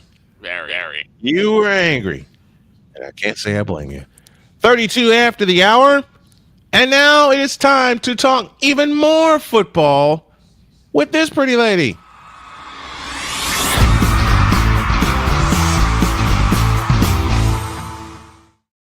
Hello. Two-time Emmy Award-winning producer and our friend and a member of the panel every single Friday, the lovely Deb Whitcas. How are you, dear? Hello, how are you? I'm great. I'm having fun doing this show again because, as I explained at the top of the show, there was about a year and a half to 2 years where I didn't know if I wanted to continue doing this. I'm glad I made the decision that I had to do this. And speaking of decisions, let me make this decision. This pretty lady joined us 2.5 years ago. Crazy. I know. Time flies when you're having fun. When you're having it does. This will be her 3rd year with us. She's with us every Friday to talk football and to make picks and to have fun with us. And the first time I talked to her, I told myself in my mind 20 minutes and we'd be done. You know, we were on for 45 minutes laughing. Right? Laughing. Like hour and a half. It was crazy, but yeah, I want to say from the bottom of my heart, I love you. Thank you for being a part of the crew. We love your craziness when you come in on Fridays, but you drop. As I run to the Rams headquarters. Yes. Gotta go. Folks, I get messages. I gotta go. The Rams are waiting. Right, but there have been times she has been in her car in Philadelphia on her way to see her beloved Eagles. That's true too. Yes, that has happened as well. You almost got me in the car today too. But I have a question, Deb. All right. So LeBron. Hey. I thought I was gonna hear Aaron Donald. Oh, you're gonna hear that in a minute. I would have put money on that one. That's crazy. LeBron James, yes. Now a Philadelphia 76er. Now a 76er. That's crazy too. Who knew? Like, who knew? Who would have? Who saw this coming? Because it certainly wasn't me. I don't think anyone could have guessed that one. I'm glad it happened. Don't get me wrong, but I mean, he wasn't coming back to LA. But my two choices were Miami and Cleveland. I thought those were my two choices. Then Philadelphia pops out of nowhere. I think Philly was shocked too. My two choices were Denver, and Golden State. Shut your mouth. Is that Brian's using my term? Yes, I am using it all the time. I'm waiting for Deb on a Wednesday morning. Exasperated saying, "No man, push the button." If we see Deb on a Wednesday doing a bronze sexual confession, I will just put this headset down, walk away, and just listen and laugh my ass off while I'm in the kitchen. That's that. Do I suspect it to happen? I might. Just be serious. Okay. You never know. Exactly. This is Deb Whitcas. This is Deb Whitcas we're talking about, folks. Of course, host of the fabulous Blonde Blitz. Thank you. Absolutely. Heading into its fourth season. Fourth season. Right? Yeah, fourth season. This is the fourth season of the Blonde Blitz. It's been a pleasure working with you. I love working with you and having fun with you, doing that show, doing this one. Yep. And funny story, I get calls sometimes at the last minute from Deb. I need a favor. Talk to me.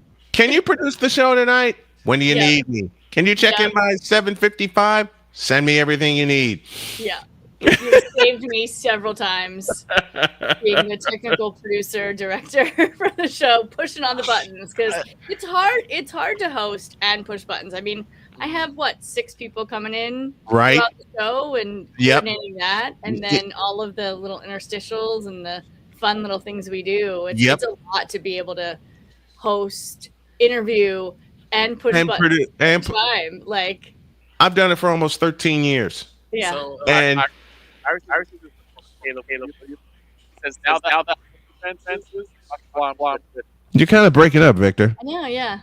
I said now that Victor, you may need to jump off and jump back in because your microphone is like breaking up. Cutting? Yeah, okay, I think we got you now. Echo. We all have echoes. It's a StreamYard thing for some reason. I don't know. But Victor, go ahead with your comment. Now that Caleb can read blitzes, he can now watch Blonde Blitz and he likes the show. All I heard was blitzes. I like that. That's all I needed to hear. Caleb Williams, shut your mouth. Number one quarterback. Caleb Williams is now the Blonde Blitz fan. I'm excited to see what Caleb is going to do this season. Is that hysterical? And we were talking about that earlier in the show, and I kid around about Caleb Williams a lot. I do, obviously, but I do too. Obviously, give the flowers where they're due. What really impressed me last year about Caleb Williams, one game, and that was the game at San Francisco where he and Purdy went toe to toe in what was a heavyweight game. It was a heavyweight bout, man. My thing is with Caleb Williams and the Chicago Bears, 3 words: do it again. DJ Moore. No.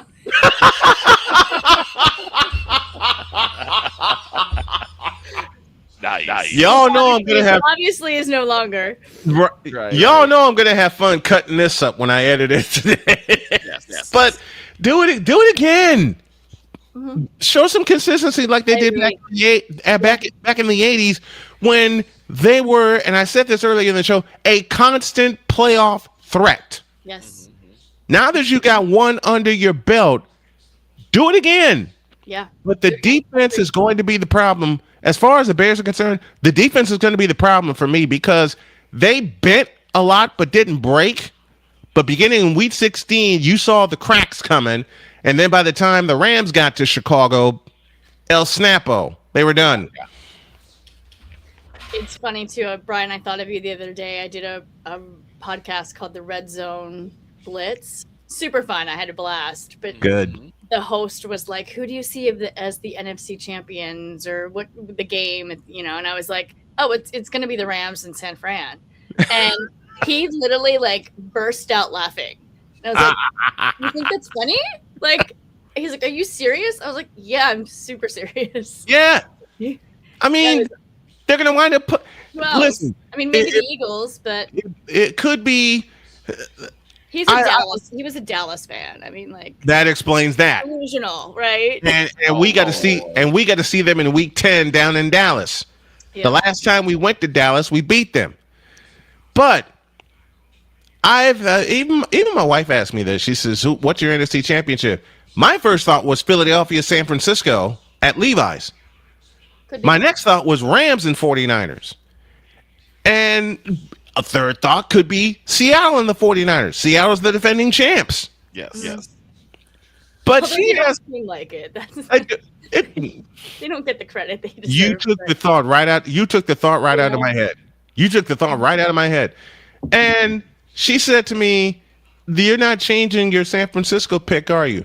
Listen, when you have a team that was as beat up as the 49ers were, and they kept getting injured all throughout the season. In fact, Deb gave me a text epitaph on the season for San Francisco when we lost Fred Warner in Tampa to 2 gruesome injuries.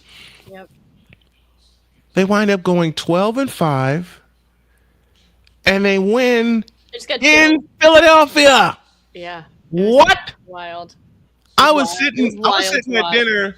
I was sitting at dinner with my wife and my daughter and her boyfriend. And then the deflection by Eric Kendricks to end the game. My eyes got this big, and I jumped out. I did this, and then Kai turned around, and he said, "Your team just won." Yes, they did. Cheyenne was picking on me. My wife was picking on me. And I said, I couldn't help it. And we said, "We know you couldn't help it. That's why we're messing with you." But that's funny. Aaron Donald. Mm-hmm. Oh, boy. Oh, boy. It's close. It is close. McVay was talking, obviously, first question asked in the presser yesterday with the end of training camp, the end of open practice at least. Sean was like, "We still don't have an answer." It was great to see him out in the field, out at the practice facility. He did say they could talk pretty much every day. Mm-hmm. There's no news,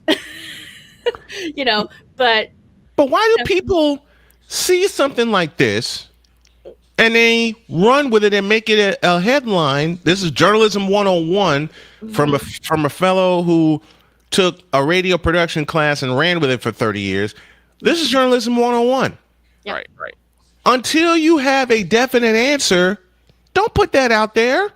Well, I mean, I put it out yesterday, but so I wrote, my article was last night. I wrote after camp was, just an update because it obviously is out there. Yep. It's obviously it's out there. In the process. Mm-hmm. We don't know. And, he was asked, would he come back for the beginning of the season? Would he come mid-season? And right. It's all speculation right now. Like, yes, the Rams would be happy to have him. McVay would be ecstatic. Again, he did say they talk almost every day, and if not every day, I forget the exact quote he said, but something like that. But I mean, it would be amazing, right? The Rams would be unstoppable. You know what? And the one thing I did like that McVay said as well was, and if he decides not to come back, like that man gave 10 years of his life. He did. Yeah. He did. And he deserves to say no. You know what I mean? Like, so it's super open. Everyone obviously wants him to come back. The players have talked about it in length too. And I also like that McVay was like, let's concentrate on what's happening, the team that we have. Mm-hmm. All the media is asking the questions about Donald coming back, but it's like, let's concentrate on what we have and the amazing team we have and the unit that we have and the coming together and the communication that we have, you know, and that's going great as well. The Rams look fabulous. So, and it was great to see some of the guys. Myles Garrett was out there. Devontae Adams was out there yesterday, back. So it was good to see. And Stafford was back out there today or yesterday as well. So it was good to see him back out there too. They were really connecting. McVay had actually said the day before he wasn't happy with the practice, but the guy stepped it up and finished yesterday really strong. So yeah, it was a great vibe there yesterday. It was also a great vibe with the 49ers, even though the preseason injuries are piling up. It's preseason. We got 4 weeks before the opener in Australia against the Rams, which is what I am wind up thinking the first of not only 2 but maybe 3. It's just going to depend on where it is. And I had a Seahawk fan get a hold of me when she asked me, "What's your NFC West prediction?" I said it's going to come down to Rams and 49ers. Yeah. She yelled at me and said, "Wait a minute. You're forgetting the Seahawks. They're the world champs." But it's the Seahawks. Right. I'm sorry. I love you, Sam Darnold. But so do I. I love you, Sam Darnold, but the Seahawks made a critical mistake and let the Super Bowl MVP walk. Yep. K9 was the Seahawks offense. Yep. All season long. Now what? That's like the Niners not having Christian McCaffrey. That's like the Niners not having Christian McCaffrey for a season. Even though we managed. That's why I don't even think of them in the equation. Right. They're going to repeat it. Thank you. And that's my same question with Seattle. Can they do it again? That is my same question with the Seahawks. That defense is great. The offense gives me concern because they let Kenneth Walker go. Yeah. It was a concern last year too. You know what I mean? Like their defense definitely was stronger. You know what I mean? Like and with the Rams, it was like the Rams. It was the best defense against. Right. I'm sorry, the best defense of the Seahawks against the best offense of the Rams when they did play that NFC Championship game. So, I mean and Sam Darnold is the first one to say he didn't win that Super Bowl. I mean, Kenneth Walker had 100+ yards in that game. Yeah, I mean, and defenses win Super Bowls, right? Yes. So that's why they won. So. It's so weird to think it, and I'll use Victor's term here. It's so weird to think of Seattle as the defending champions, and yet by what we've seen the last 4 or 5 years, Victor, we always put them in purgatory. Yeah, because it seems that way. They busted out now. They had a great season, but we always say, do it again. Do it again. If you can do what you did last year, then Seattle should not have a problem defending the division title. However, most of us, you and I included, think it's going to come down to the Rams and the 49ers because they've been the 2 most consistent teams in the last 10 years in the NFC West. If it ain't the Rams, it's the 49ers. If it ain't the 49ers, it's the Rams. They're in it to win it, the Rams this season. Like they're in it. We also have a rule here. And to be the champs, you must unseat the champs. And that is very, very true. I'm ready to see how Seattle comes out this year. Because week 1 last year, we had to go to Seattle, and I was sitting here shaking in my boots because I knew how strong that Seahawk team was at home. Yeah.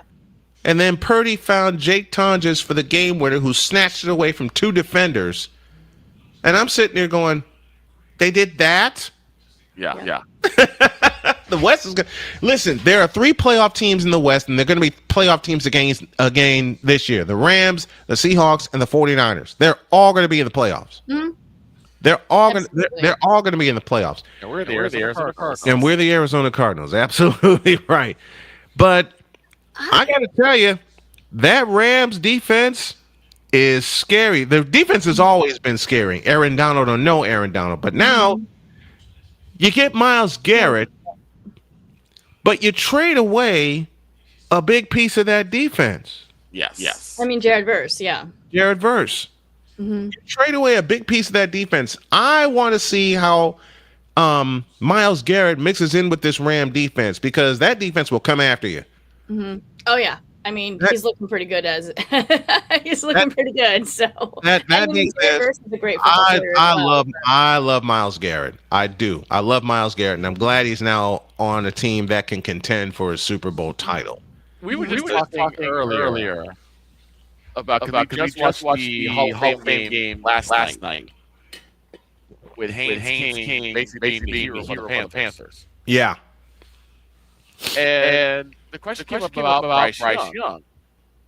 And there are two questions. One, is this it for him? And two, where does he go? We were talking.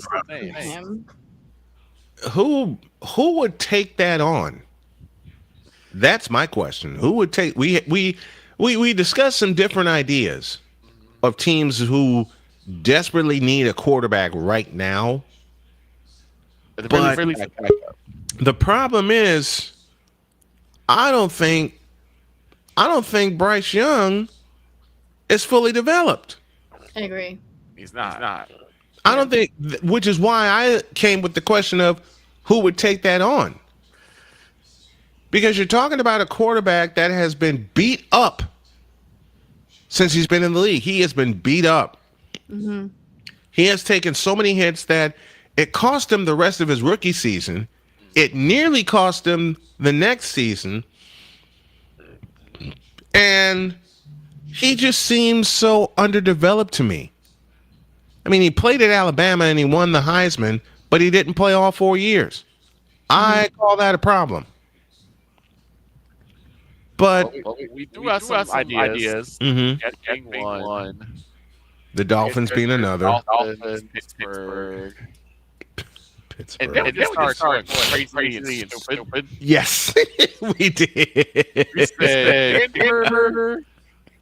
We trolled and said San Francisco. Yep. We trolled and said Dallas. We trolled and said the Rams. And we trolled in Philadelphia. We also said Philadelphia. And y'all know as well as I, going to Philadelphia wouldn't work. Yeah. Going to the Rams wouldn't work. He would get destroyed. He would get blasted in Philadelphia. He would get blasted. If it's the Eagles or the Rams, he would get absolutely blasted. Hey, the Cowboys might see him across the field, sack him about 30 times. Okay, the Cowboys wouldn't mind, but the Cowboys have the same doggone problem. Hey, we got that's all we can contend right now. But your O-line ain't going to hold up. You don't think so? I will see them next week. Going to a joint practice in Oxnard. Nice.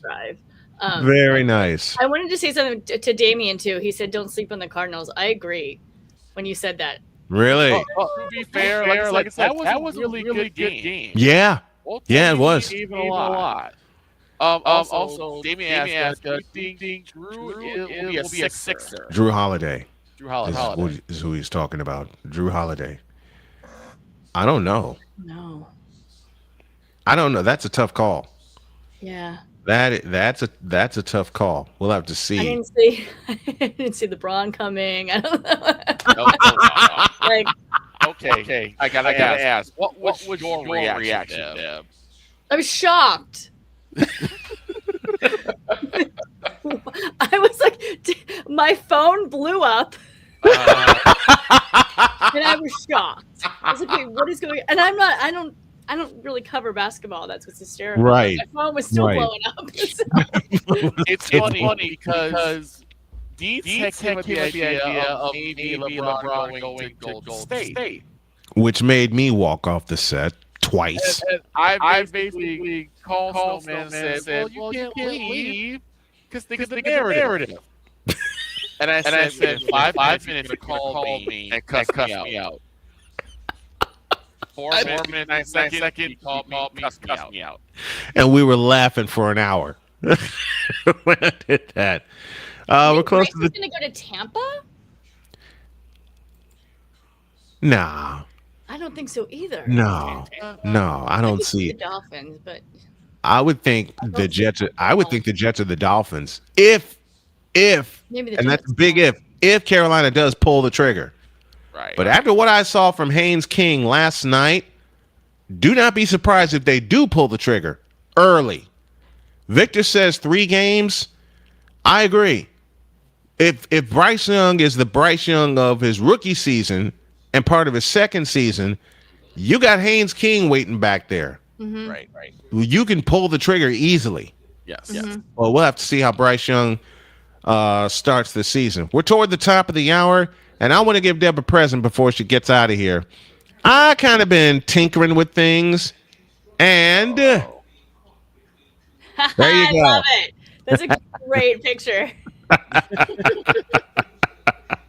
I look so professional. That will be permanent from now on, and all the panels and all the times that we have you on. I like both of them. I love it because I like the one suit because it has that professional side of Deb. Yep. But I also love the fact that she has her jersey on. She got her. She's got her Eagle sweatshirt on. Yes. Right now, I'm just summer. Yeah. Enjoying my summer So life. you get the best of both. Let me get you out of here. Deb Whitcas joins us as she always does on every Friday. We are thrilled and honored to have you, my dear. Thank you so much for coming on.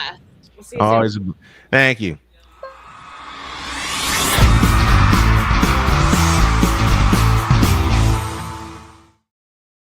We are toward the top of the hour, and we're going to get Totally Dietz, and then we are going to get the token female takeover to finish the week.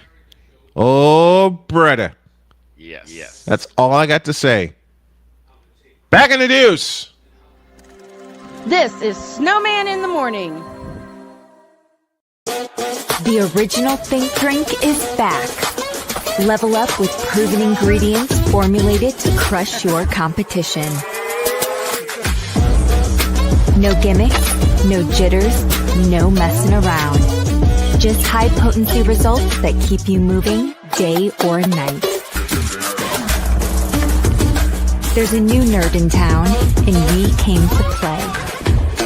Nerd Focus. Smarter than energy. Here's an important message from the Diabetes Solution Center. Do you like pricking your fingers to test your blood sugar levels? No one does, but it's important to maintain your health. And now, by wearing a small remote device called a continuous glucose monitor, or CGM, you don't need to prick your fingers anymore. It's easy to use and helps you make more accurate diabetes treatment decisions. If you are testing your blood sugar 3 or more times daily, injecting insulin, or using an insulin pump, call the Diabetes Solution Center right now. And if you have Medicare or most major insurance coverage, you may be able to get a new CGM at little to no out-of-pocket cost. Shipping is free, and we'll even bill your insurance company for you. If you are testing your blood sugar 3 or more times daily, injecting insulin, or using an insulin pump, call the Diabetes Solution Center right now to learn how to end the painful finger sticks and get your own continuous glucose monitor, or CGM, at little to no out-of-pocket cost.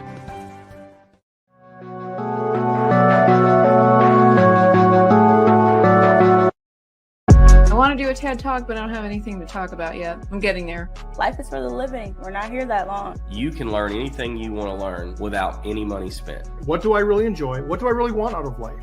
I am your host, WIZE. Are you in a life holding pattern? Well, this is for you. Welcome to the Stuck in My Mind podcast. Live every Monday, Tuesday, and Wednesday at 4 p.m. Central.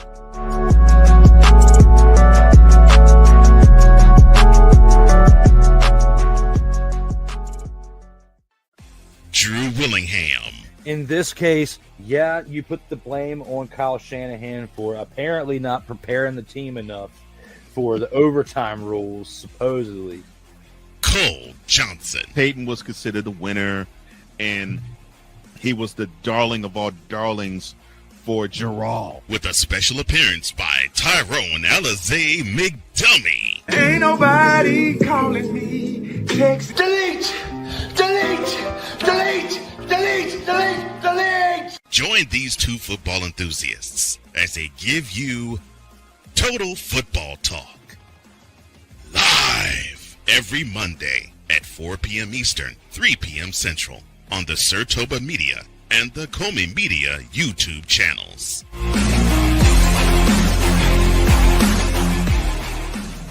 Cause we take this job so serious. I'm sorry, what are these things called? Spices? Spices, thank you. My brain went bleh. What in the all types of blue hell? This is Snowman in the Morning.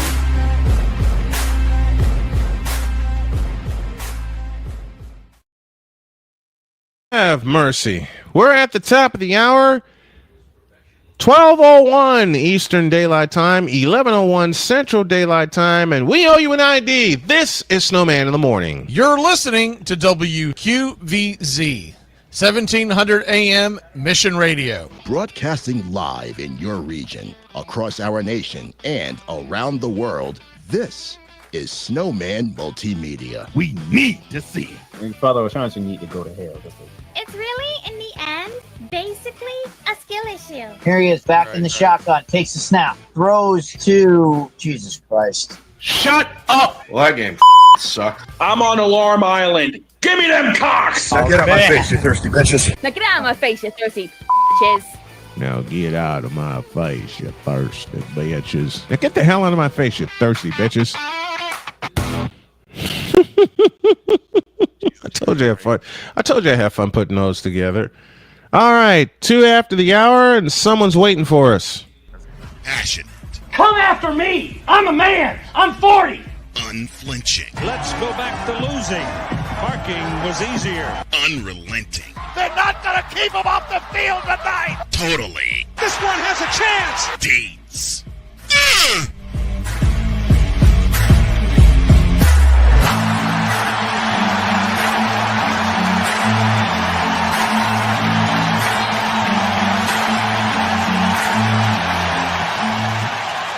That's not just a murmur, that's a full-blown fibrillation. Here's Dietz to help us close out the week. How are you, brother? Hey, what's up, Dad? Were you sleeping? Good. Good is a relative term. Fair enough. Fair enough. I know I've done this throughout the week, but I've got to do it again today. This is the man that nearly got me kicked out of Starbucks, but also helped me land a couple sponsor deals in the process.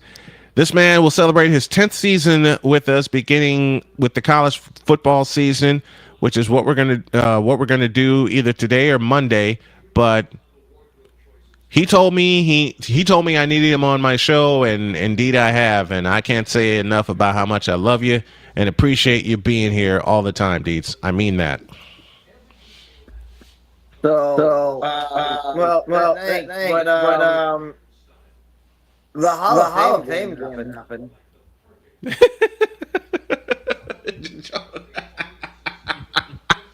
And all I can say is, who cares? I mean, that game last night was atrocious football. Atrocious football. This is beautiful. Is it like, hey, we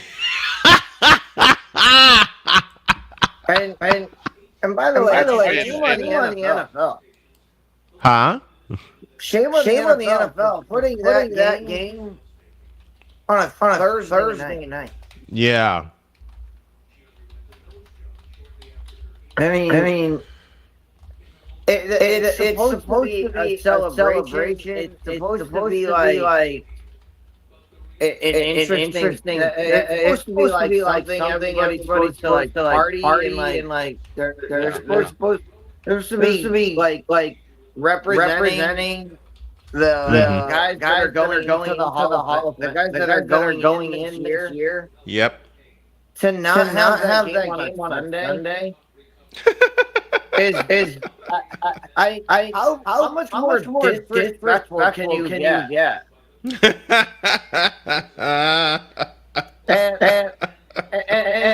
This is beautiful. This is freaking beautiful. Right, all the football heads and all the football junkies.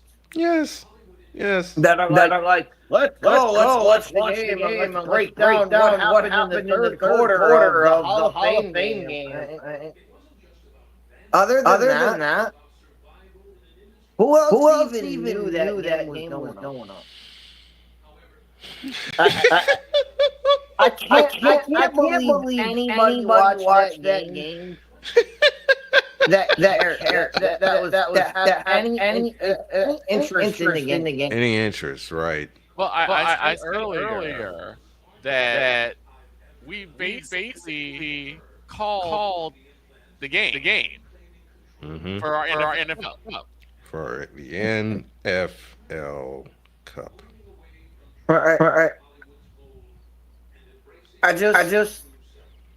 can't get behind the NFL. I can't get behind the Hall of Fame game on Thursday. And nobody's in football mode yet. Right. But even then, it's your Hall of Fame game. Put it on Sunday where these people. I mean, we talk about it all the time. Right. Football makes it money. Like people have there are memes about Sundays in the NFL. Mm-hmm. That's where you open your season. Yeah. You open on a Sunday. Mm-hmm. Not a Wednesday, which they're going to do this year with the Super Bowl rematch. A Thursday game in Australia. I'm so used, like Dietz said, I'm so used to opening the season on a Sunday.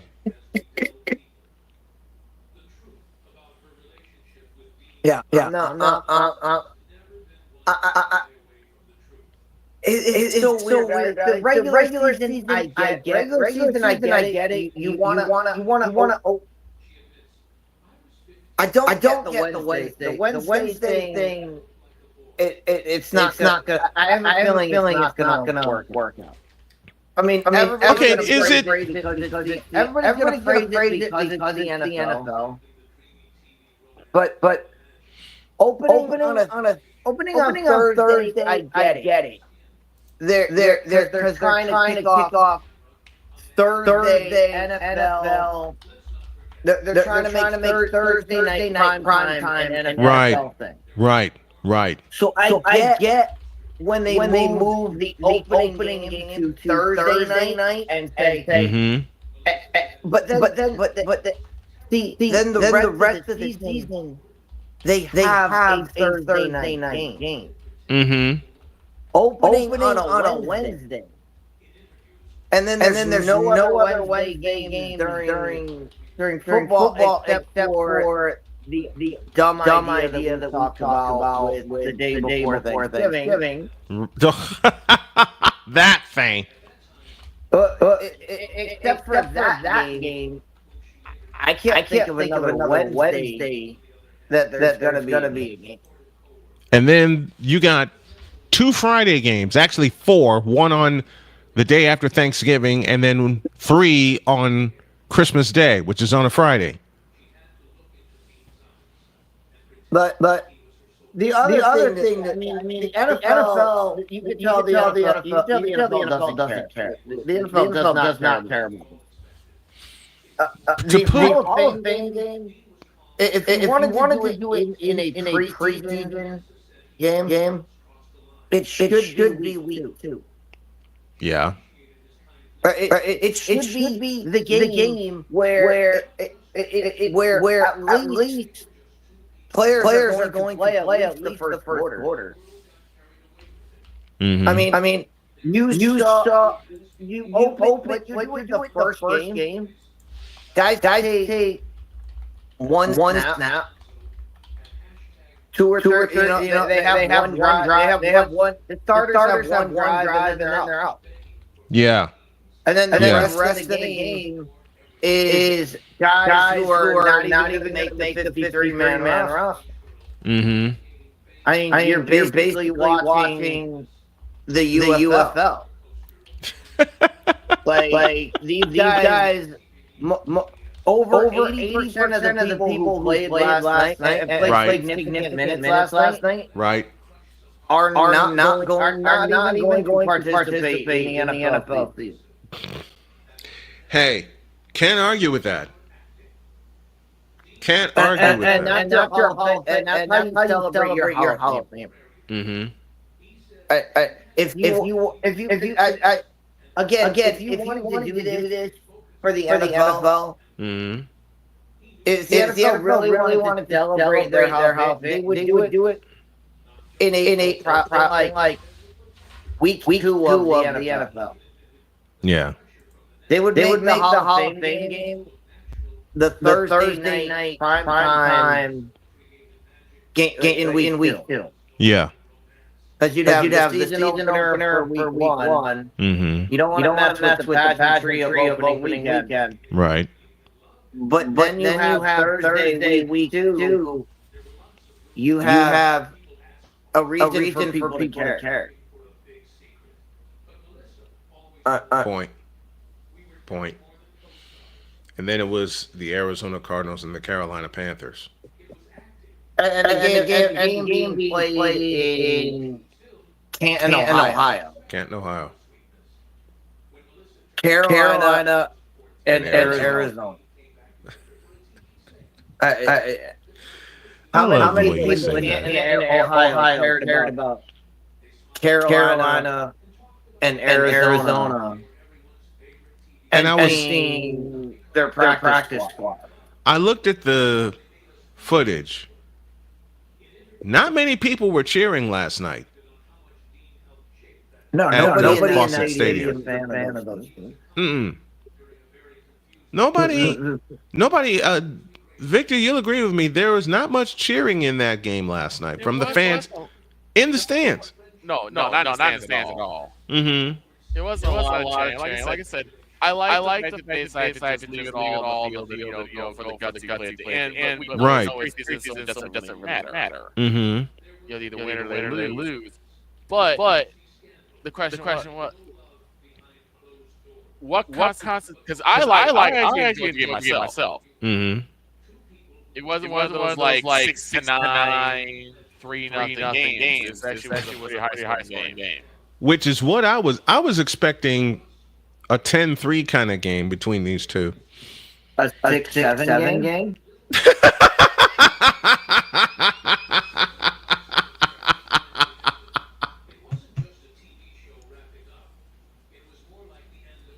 So it's like I quit.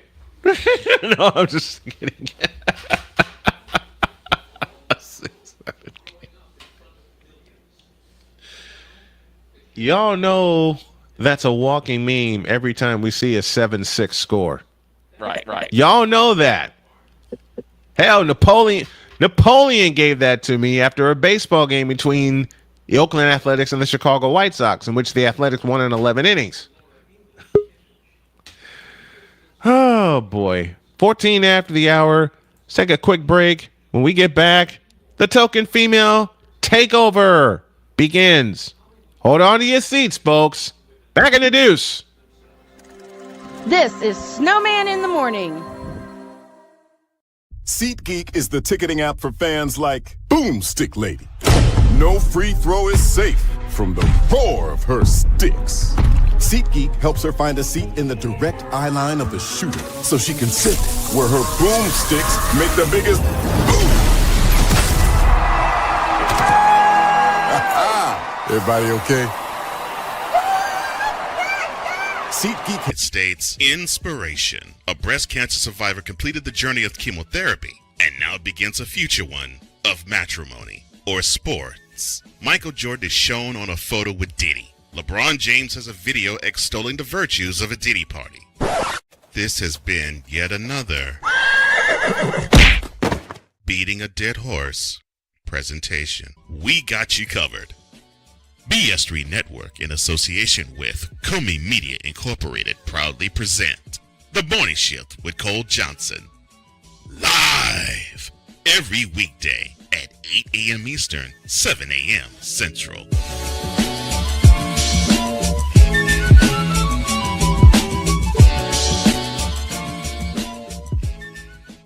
Here's an important message from the Diabetes Solution Center. Do you like pricking your fingers to test your blood sugar levels? No one does, but it's important to maintain your health. And now, by wearing a small remote device called a continuous glucose monitor, or CGM, you don't need to prick your fingers anymore. It's easy to use and helps you make more accurate diabetes treatment decisions. If you are testing your blood sugar 3 or more times daily, injecting insulin, or using an insulin pump, call the Diabetes Solution Center right now. And if you have Medicare or most major insurance coverage, you may be able to get a new CGM at little to no out-of-pocket cost. Shipping is free, and we'll even bill your insurance company for you. If you are testing your blood sugar 3 or more times daily, injecting insulin, or using an insulin pump, call the Diabetes Solution Center right now to learn how to end the painful finger sticks and get your own continuous glucose monitor, or CGM, at little to no out-of-pocket cost. 'Cause we take this job so serious. Here, bronsexuals. You fool! What in the all types of blue hell? This is Snowman in the Morning.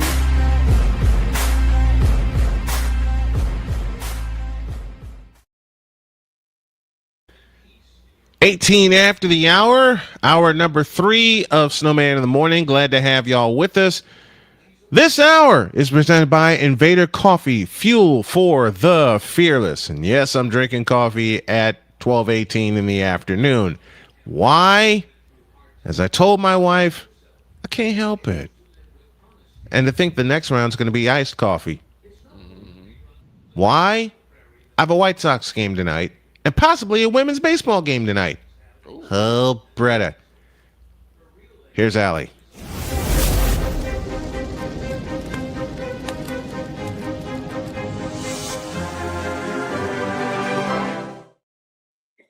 Lovely Allison Moran is here with us. How are you, my dear? Oh, I am doing pretty well. How are you guys? We're good. How's your mom? Handsome as ever, I see. Oh. We got it right. The Magic Wins Windy City, Chicago. Yeah. Allison Moran. Mm-hmm. All right. Love the echo, the reverb effect there, Victor. That's nice. I don't know what the heck is going on with this thing, because I'm not getting an echo. And I've checked this thing several times. We're represented at historic Robin Roberts Stadium. By the way, this is not Robin Roberts, ABC Roberts. It is instead, hi, Jody. Say that. Every day I'm in a melting puddle with my family, considering how much they mean to me. Absolutely. Shall we go on with the story? Let's go on, please. Yes, because I'm going to lose you. I know you are going to have a crying fit on the air yet again during my segment. So I'm kidding. I cried on the air with you during the course of 14 years, man. Yes. We have cried together as well. Yeah, yes, absolutely. But what brought tears to my eyes last week was seeing the commissioner of the WPBL, Dr. Justine Siegel, and the representing about 25 years of work on her part to bring women's professional baseball there. First of all, then in the first in the pregame ceremonies, it was Justine Siegel and the Heights coach, Tamara Holmes, carried a torch onto the field and held it in unison with players from the AAGBPL, the WPBL, and Baseball for All. And that was my moment. And interestingly enough, it's the New York Heights and the LA Queens. Yes. Starring Monet Davis, if you'll remember those. Oh, yeah. Now, this was an exciting game, believe it or not. The New York Heights had a 7-2 lead after 2 innings. And that said, the Queens erupted for 6 runs in the final 2 innings, and they complete their comeback. And ended up winning 10-8. It was a sellout crowd. More than 5,000 people showed up for that match. I mean, if you think that there was a great moment, you had to have seen also, you had to have seen little Maybelle Blair, who is the same age as my mother, 99 years old, wheeled out onto the field to throw the first pitch, and damn, that was accurate. I mean, Maybelle never has lost it. And part of the reason I am sure why Maybelle is still alive today is because she was waiting to see this day come forth, you know? And doesn't matter her age. She has thrived in her old age. Why? Because she was allowed to play a sport that she was passionate about. That's why. And she had a reason to fight every day for professional baseball to come and stay. And when you think it was 72 years, Maybelle was in her 20s the last time there was real professional baseball league. And Lord God willing, that it will continue as long as Maybelle Blair has continued on in this earth. So let us hope for that. Yes. Dietz, you're amazingly quiet. I'm listening to your story. You have an amazing point about the commissioner of this league and how much work he's put into it.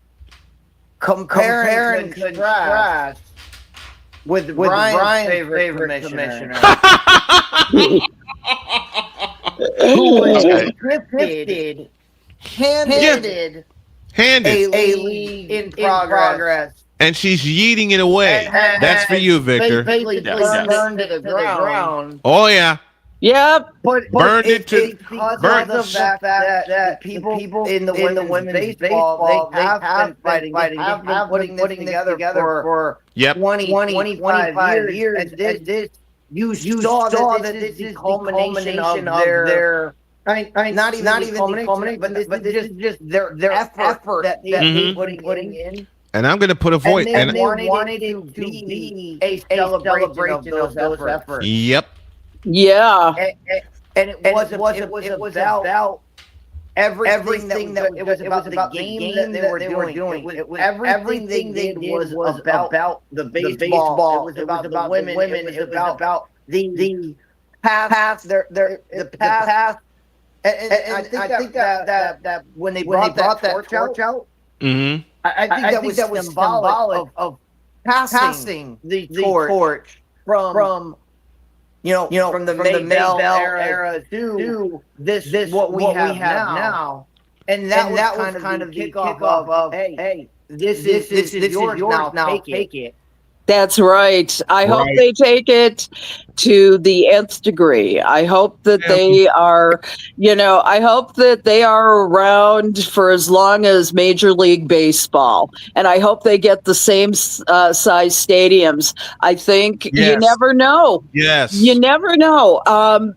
I think that Justine Siegel has built a real good grassroots organization and in Baseball for All. And I think that because of her efforts with the with getting not only the girls, but you have to convince their parents what a wonderful idea it is for them to play baseball instead of softball, because softball was where there were always the opportunities. It took a hell of a lot of guts to have actual, tiny ball in your hand instead of the 12-inch or 16-inch that you could have had. And frankly, I like small balls. What can I tell you? It's like the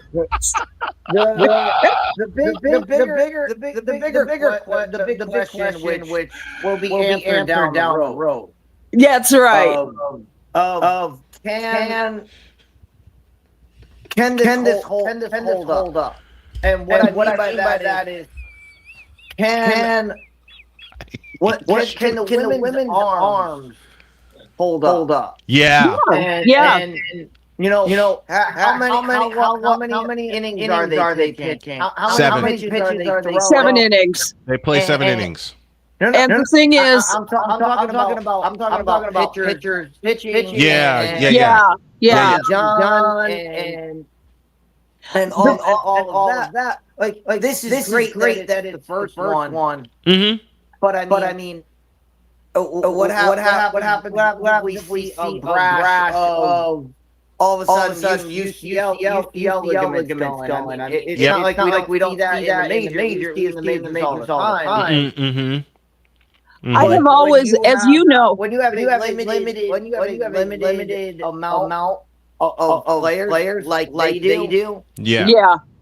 One or two is a big number. Yes, you're right. So we have to keep in mind. And if they don't, it goes both ways. If it happens, we have to be like, all right, why is it happening? Yeah. But if it's not happening, it starts. If they go a long time without having them. Mm-hmm. Then we have to start looking at what are they doing that help them not get hurt. Snap their UBL. Right. We'll see. We'll see how the details. Being a former pitcher, the details are going to be key. And just so y'all know, I am putting a voice to tonight's WPBL game.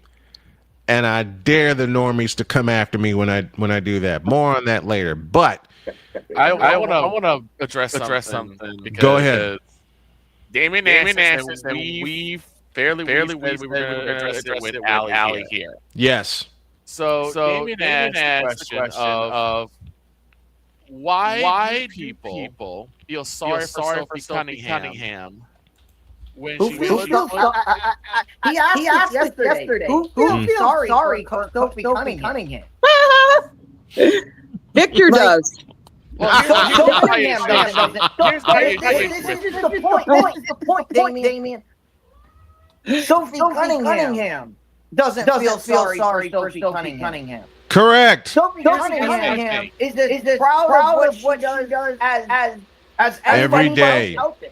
Every day. Here's my question. Here's my point. First, he said these are MAGA-like comments. What the heck does that mean?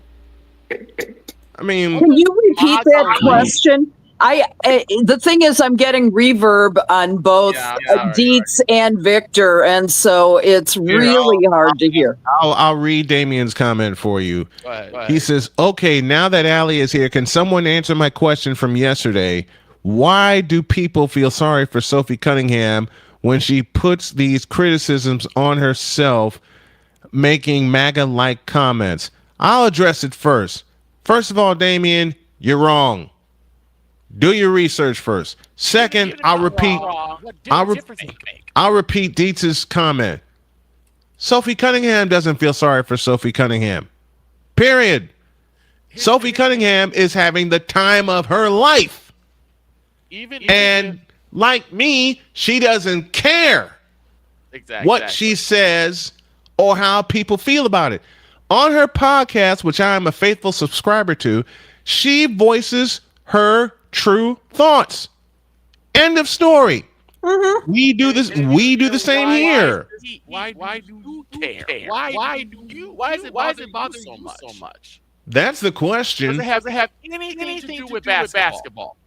I'll tell you, I can tell you why we care so much. And because she says the quiet part out loud. She explains who she is and why she is. And there are not a lot of people with a whole lot of courage to say both things. She's a showman as well. She does like the controversy. She likes to draw attention both to herself and to the fever. And therefore, she gets people talking. Let's put it that way. God knows she got Cheryl Reeve to get. Oh, man. Yeah. She got her to really react to it by saying trans people belong. Okay, now you've got two sides to the story, and it's probably the hot button topic of the day in terms of women's sports. But let's put the show on the other foot for a second. What if a woman had the same kind of skills wanting to play in the NBA? Would they be allowed? Would you've had this situation with track runners before in the Olympics where what is her name? Castorena, I think, the runner who has constantly been questioned about whether female or male. And it's usually been determined by a simple blood test. And so, the thing is that the way Sophie Cunningham phrased this point was to say they don't want men in their locker rooms. Well, I'm saying that adolescent boys are not men. I'm saying that kids in grade school, God knows, are not men. There's no such thing as it would be predatory behavior. If you are transgender, you're not going to be stalking. Right. You want to be one of the girls. And there is no way that that these things are going to be as ominous as everybody makes it sound. Now, if you see TED Talk from what's his name? Leah Thomas. Yeah, who came out and said, it was so liberating for me to be able to compete as a woman. Right. And then you contrast that with TED Talk from his competitors who have said, I walked in the locker room before my big swim match, and there's a guy in the locker room. And I had to change in a closet because I was freaked out and scared out of my mind. Well, they need some re-education of my life.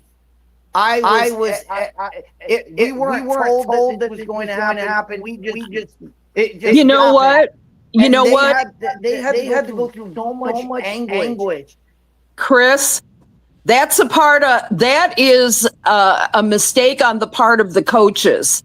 First of all, to not prepare their players for a coming different type of a player, that is wrong. It's like having a new kid in school.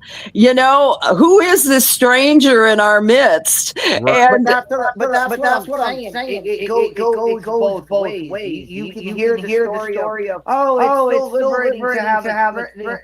I'm trans and I got to participate as a woman. Yeah. It was liberating for you. Yeah, For it others, is. And it was for others. It was a shock to their system. It totally destroyed their. So there's two sides of the coin. And the whole point of this discussion is there has to be balance. Yeah, there has to be an idea. And this is what Sophie did is coming out and saying there are spaces for women. Women need their space.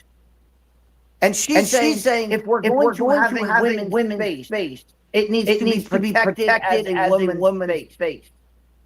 And this is sports is going to be the first because they're going to think this is the easiest to crack. And can they make their way into that? Then they're going to extrapolate it into women don't have any special space. And that's the argument that's going to happen is do we keep the separate? Do we keep things separate, or do we just homogenize everything? And all of a sudden, and everybody has like whatever everybody used to have. Everybody used to have their own space. Oh, we'll bring everybody together, and nobody has anything. Allie, to you. Okay. The thing I believe, first of all, is at the lowest levels of sports, let's call it, grade school and things like that, everybody plays together. By the time you get to pubescence, at that point, things start changing for all of us. And so here's the thing. If a child is totally convinced that they were somehow born with the wrong equipment, right, there are inhibitors that will allow them to develop as what they are most comfortable with. Mm-hmm. And my thought is that if a person is on inhibitors, we've talked about it numerous times, then they are not going to have the same kind of equipment as these menacing males that all people talk about. They are going to have more feminine characteristics, and relative muscle mass, relative to all those things. In other instances, those differences, say for example, I know we've talked about this. Renee Richards, the transgender tennis player, never won a major match. They got to, I think, the semifinals with Betty Stova back in the 1970s in doubles match, but they did not ever win a tournament. It has not been proven in most circumstances that they can be better. In the case of Leah Thomas that you were talking about, Chris, Leah was not on any inhibitors, just grew their hair long and decided that they were going to be a girl. Now, this is deeply heartfelt, I'm sure.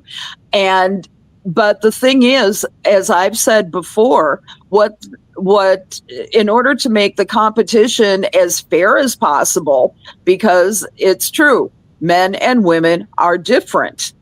They needed to have started those hormones that you take in order to become more feminine.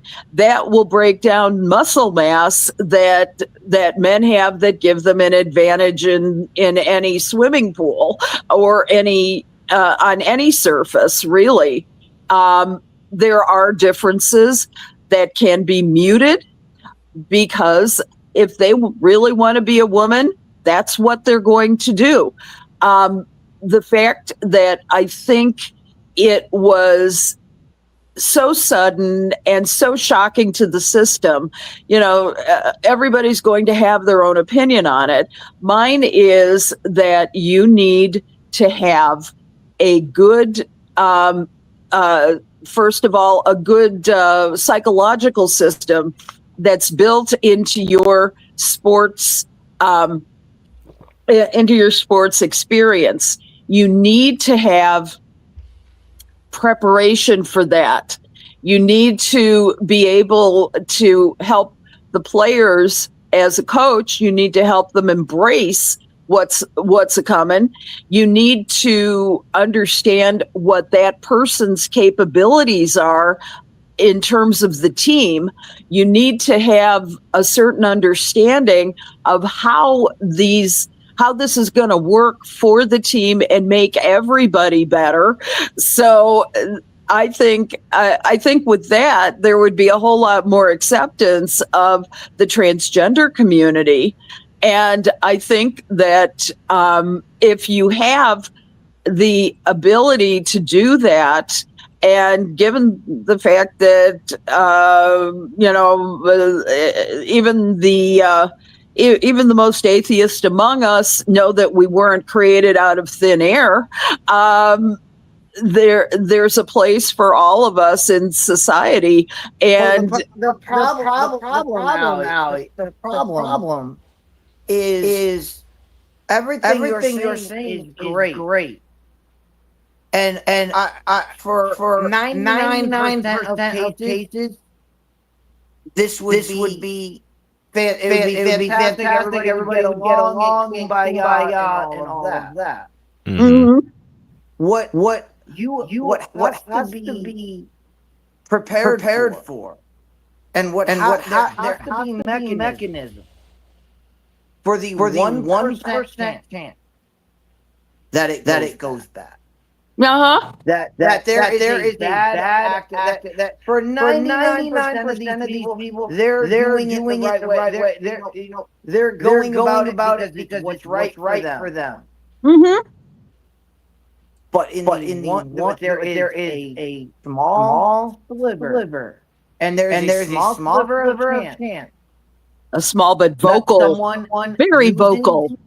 That someone uses this as a way to get in, as a way to circumvent situations, as a way to steal scholarships away from women's athletes, to give them to I can't get a men's scholarship, so you know what, I'm a woman today. And they go and they and I know it sounds absurd.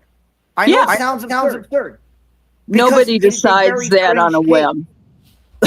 because it is a very strange thing, but it's a very real thing that has to be protected for. Yes, it has to be accounted for, and it has to be. The thing about these things is they want a blanket statement of nope. Let all trans people in. Let everybody in. Mm-hmm. Well, what does that do when it shocks the system? When the system starts to crumble? When Ali and I have talked about Title IX. How does it change Title IX requirements when a scholarship is going to a trans woman? Does that count as a male or female scholarship? How is that looked at in the eyes of Again, Title IX. How do they judge that?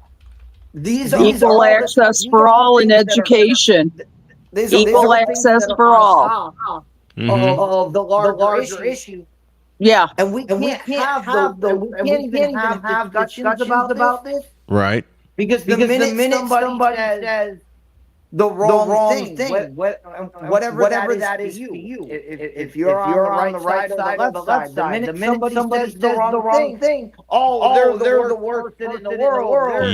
They're Sophie Cunningham's the worst thing that ever happened to the WNBA because has an opinion. And Damien is doing this. You're allowed to agree with her, and you're allowed to tell her to shut the hell up. Right. That's the thing. That's the thing. Damien says up here, what she said about trans in sports was stupid and unnecessary. And then my good friend BGS from Los Angeles says, "How do women feel about this?" Let me toss that to Allie. He asked, "How do women feel about this?" Allie, go. I think that it depends on the woman you ask. My opinion is my opinion only. And right. However, it is based on a lot of studies that have been done that I've talked about here. Yep. Thanks. I've been called stupid before plenty of times in my life. And so one more time isn't going to hurt me. I do respect that everybody does have an opinion on this. Let's see. The original question again was, I don't want to get too far away from it. The original question was, how do women feel about this? If you ask I would say the parents of the girls playing sports, most of them, I would say in my suburban community, dead against it after a certain age. I come and I live in a very conservative area. I am an enigma in every circle I walk into for my opinions, and I'm not sure why I'm unnecessary, but it's as well as stupid. But as Damien's voice is heard, so is mine on these airwaves. So, and that is an example of the equality and the equality that all of us have in this particular platform. I would say that of the people that I have talked to and the people that I am aware of, you would find a very small community of who will agree with me. Among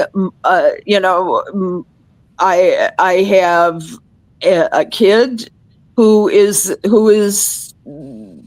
transitioning to some degree, and I also and their friends are transitioning, and so in my view, I'm not worried that my kid is going to slug me or anything like that. But I would say that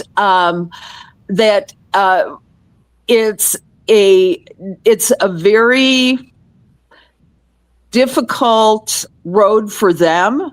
It's a very difficult road to learn how to accept it if it's not been a part of your core experience. And that I think that just as everybody has a place in this world, I think that with proper education, I'll give you a firm example, and that is civil rights for African Americans, civil rights for Native Americans, civil rights, women classified as minorities. I mean, to me, all those things are just as egregious. We all have a place in this society, and whether it's on the basketball court, who knows? There might eventually end up being an entire league of transgender players. We don't know. We don't. 40 years ago, there was no thought that women's professional basketball could even take off. Right. we had the WBL, I think it was called, with Nancy Lieberman and Ann Myers and all these really wonderful athletes of yore. Right. And the concern is that, without that stretch of rights and equality, what's going to happen? Mm-hmm. Is it going to become a society of, very restricted roles as we've had for that long? Where do we stop? I see no reason. The thing that has to happen, Allie, as I hear you talking, is you make great points and they sound solid. But what has to happen is they have to happen gradually, and B well thought out. Yeah, to correct. Well thought out to what happens if this goes wrong. Yeah. What happens if there's that one case? And I always go back to this comment because it's from one of the worst movies of all time. But it's one of the comments. If there is a 1% chance, we have to act as if it's absolutely going to happen. Yeah. And we have to prepare as if that 1% chance is definitely going to happen. We have to be prepared for when it happens. That you can write it off because what happens with a lot of these issues is a lot of people get caught up in the it has to be all or nothing. Right. All or and that doesn't benefit anybody. What has to happen is everything has to be there has to be mechanisms. There has to be ways to bring them in. Right. And there has to be ways to say, hey, bad actors, get out. Like if you're trying to game this system, you are out, and we have ways of keeping the bad actors out. Yep. Because if you just say, let's open the doors to everybody, and it only takes one. It only takes one bad actor, one bad situation to go catastrophic. Right. And that's what everybody. That's what everybody on the other side is saying. And not everybody. I mean, there are a lot of people who are crazy on that. Look, crazy. No, I don't want any of it. Yeah, okay, we get it. That's not conductive for. It doesn't help anybody. Yeah. But for people that want to make it work, or that want to work out, we cannot just go carte blanche. Because we've seen it already. We've seen too many. We've seen too many. The girl that was brought. I know because she was brought to the State of the Union, but the girl that had a volleyball scholarship, and was spiked in the face by a male playing on the other side. Yep. And lost her entire future. Again, this is a small percent. This is a small chance of happening. Yeah, and there is, when something like that happens, transgender athletes also make up less than 1% of the entire NCAA. So, and so, we are not talking about a large percentage at this point. So, I appreciate your impassioned points, Chris. Oh, that's you what are making great points. Yeah. And so many people are afraid to have this discussion. It's been a hot topic for a while now, but everyone except us is afraid to have this kind of discussion where all the feelings are being examined and being, hold on, Dietz, and being talked about. Okay? Mm-hmm. Dietz, go ahead. But the one thing we can all agree on is what the WNBA is doing to Sophie Cunningham. Yep. Is the dumbest thing that they can do. Agree. Blackballing her. You have kids coming up on All-Star weekend where Sophie Cunningham wasn't even at the All-Star game. She was just there.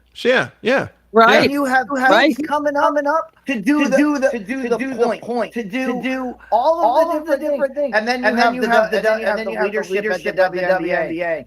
Yeah. You can't monetize the point. You can't monetize it because it means hate or whatever the hell the reasoning they gave. Yeah, because it's stupid.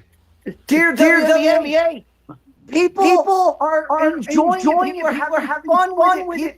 This is something you can monetize, you dummies. This is how you make money for the league. And that's right. To make money. Yes, because they've lost money. Now we don't want to do it. And they've lost money for 30 years. You get basically 2 golden gooses. One is Caitlin Clark, and we all know what's going on there. And then you got Sophie Cunningham, who got traded to Indiana and is having the time of her life.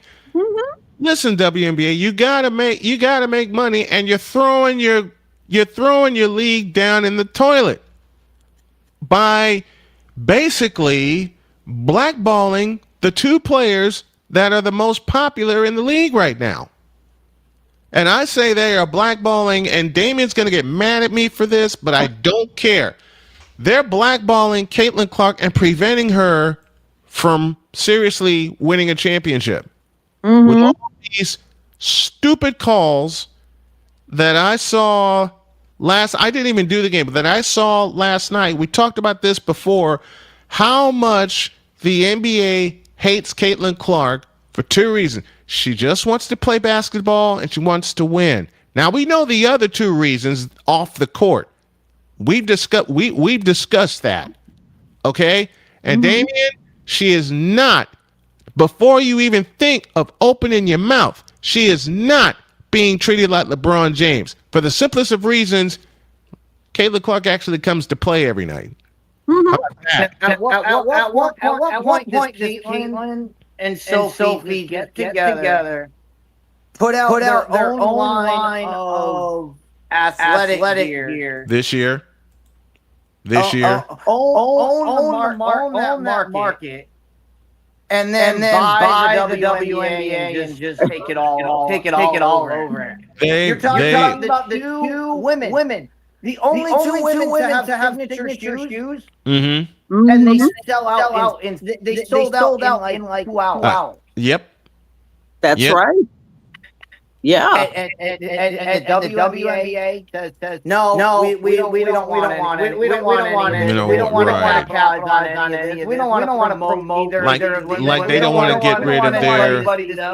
Like they want to get rid of their agenda. Wonder why people. Right. They want to rid themselves of. They don't want people to find out their agenda, which we found out anyway by just watching the games, because very few people watch them. And I'll close with this. Something Dietz said and warned me about 2 years ago, which I'm starting to find.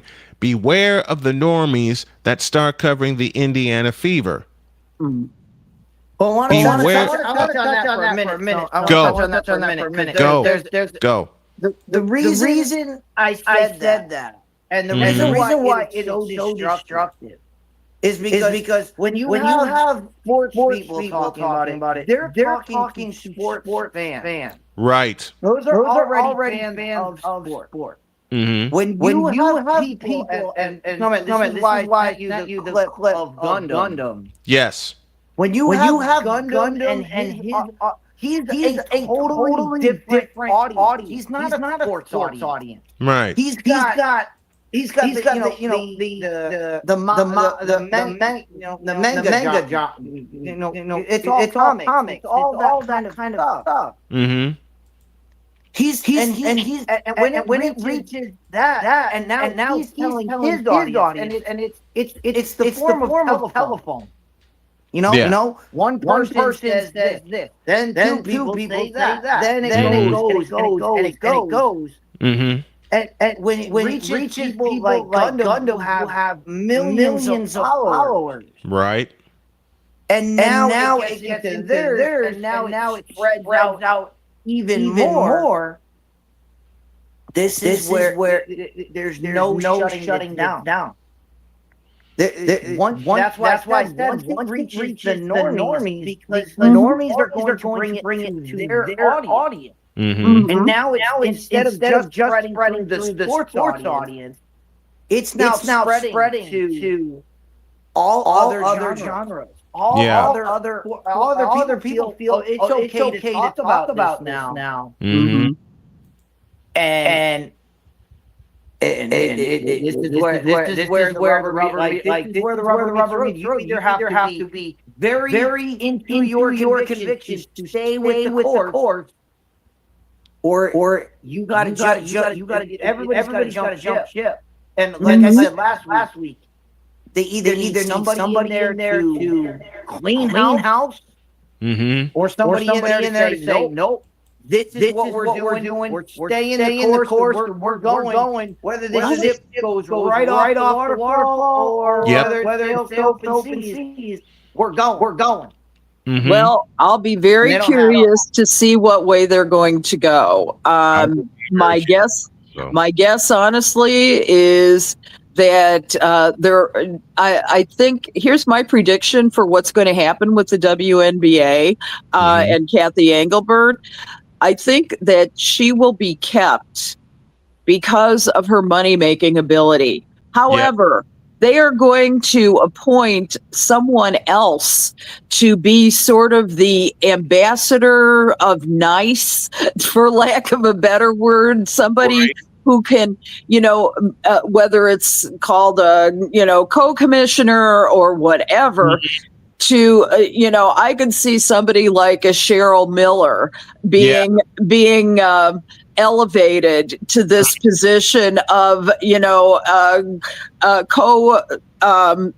co-chairman. They'll call it player liaison. Yeah, player liaison. And she will make recommendations to the commissioner based on the relations of the team, the direction of the league, and the ability to ride into the next 30 years. Because Kathy Engelbert has proved herself to be adept at one thing, and that is growing the league. Right.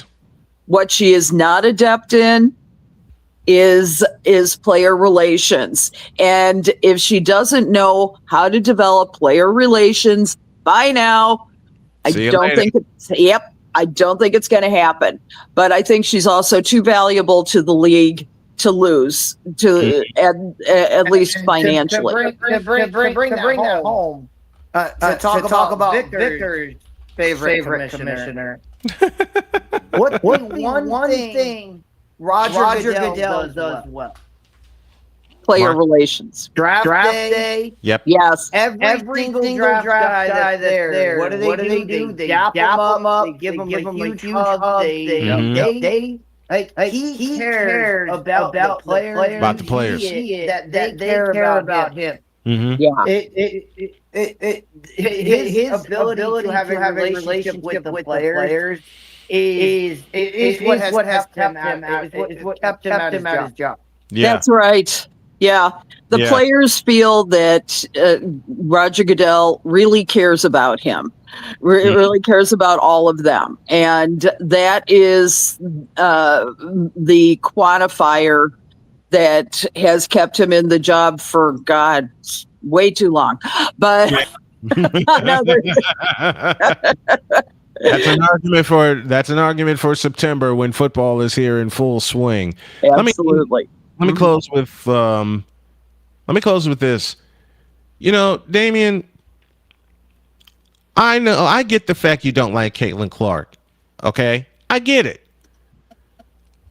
But to compare what's going on with Caitlin Clark to what happened to Mark Jackson, first of all, Mark Jackson did it to himself.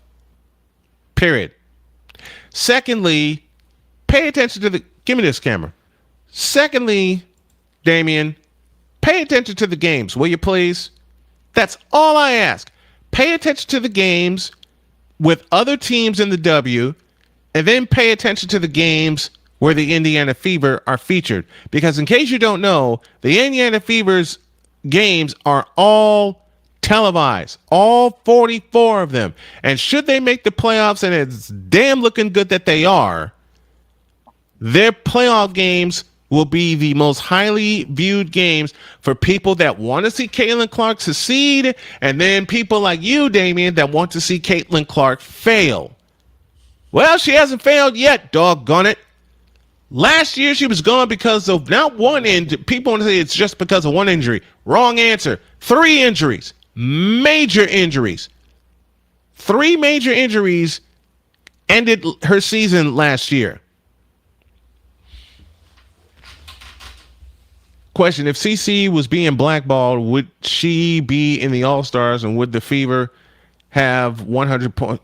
You know what? I'm talking about being blackballed in terms. Let me be clear. She's being blackballed in terms of what happens on the court. The fouls that are not called and the fouls that are called. Again, I go back to a game against the Portland Fire, which basically started my boycott, that Caitlin Clark had 3 fouls called against her in 2 minutes. How many times, if you pay attention to the games, how many times have we seen that?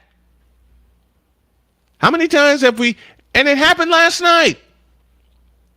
Several times, including late in the 4th quarter against Las Vegas when Asia Wilson was driving to the hoop, cleared Caitlin Clark out, who gets the foul called on her. Pay attention to the game. That's all I say. Yes, you are seeing her being blackballed. Yes. It's clear as day. I don't know how else to describe this to you, but you see it with Caitlin Clark. You see what's happening with Caitlin. Why would she be at the All-Star game? Well, what happened at the All-Star game? Oh, Caitlin was at every event. Was on time, stayed the whole time. Yeah, all the people. Mm-hmm. Meanwhile, the other stars showed up late. Yep. Left early. Mm-hmm. Told the fans to piss off. Yep. And no repercussions whatsoever. None. Ever. None. True. They're even allowed to bet on games against each other. With zero. Not even a hey, ladies, don't do this. Nothing. With a nothing to see here. Meanwhile, if Sophie Cunningham points in a direction of someone, that's a fine. Go. She's got to go. She's got to go. Yeah. You got to go. You got to be out. If Caitlin gets one more technical foul, they're going to suspend her for a game. Right. And Why? Because they're calling fouls against her that don't exist. So is she being blackballed? It's all right there. It's right in your. It's right in your face. And the thing is, they are showing like they're not even trying to hide it. No. They're not even trying to hide the fact that they're letting one set of players do one thing, mm-hmm. and they're holding other players to another standard. And then when it gets pointed out, it's it's not really happening to them, and we're watching it happen. I watched we're it. calling it as it is. I've watched every single game. Before I began my boycott of the WNBA, I have watched and called every single game right down the middle. I pointed out the Fever mistakes. I have pointed out the opponent's mistakes. I'm still being called a homer. Yes, I live in Indiana. Yes, the Fever are my team, but to borrow from the late great Jim Durham, the execution is up to you. The execution, you can have the best plays in the book. And I've said this many times during Fever games. The execution is up to you.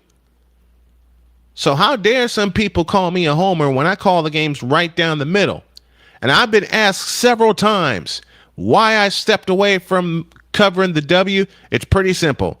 If I cannot do my job correctly because of what I'm seeing on the floor and I start sounding like a homer, I walk away. Even though I have certain teams that I do cover and cheer for as a fan. You got to point, as a play-by-play broadcaster going on 31 years, you've got to point out on both sides what's going on. And if you see it with your team, you especially have to call it out. I'll mention a couple of names. Len Casper being one, Boog Sciambi, the current television voice of the Cubs. We all know Harry Carey called it out every time. We all know Ken the Hawk Harrison called it out every time. When John Rooney was here, along with the late, great Ed Farmer, same thing. Same thing. Mm-hmm.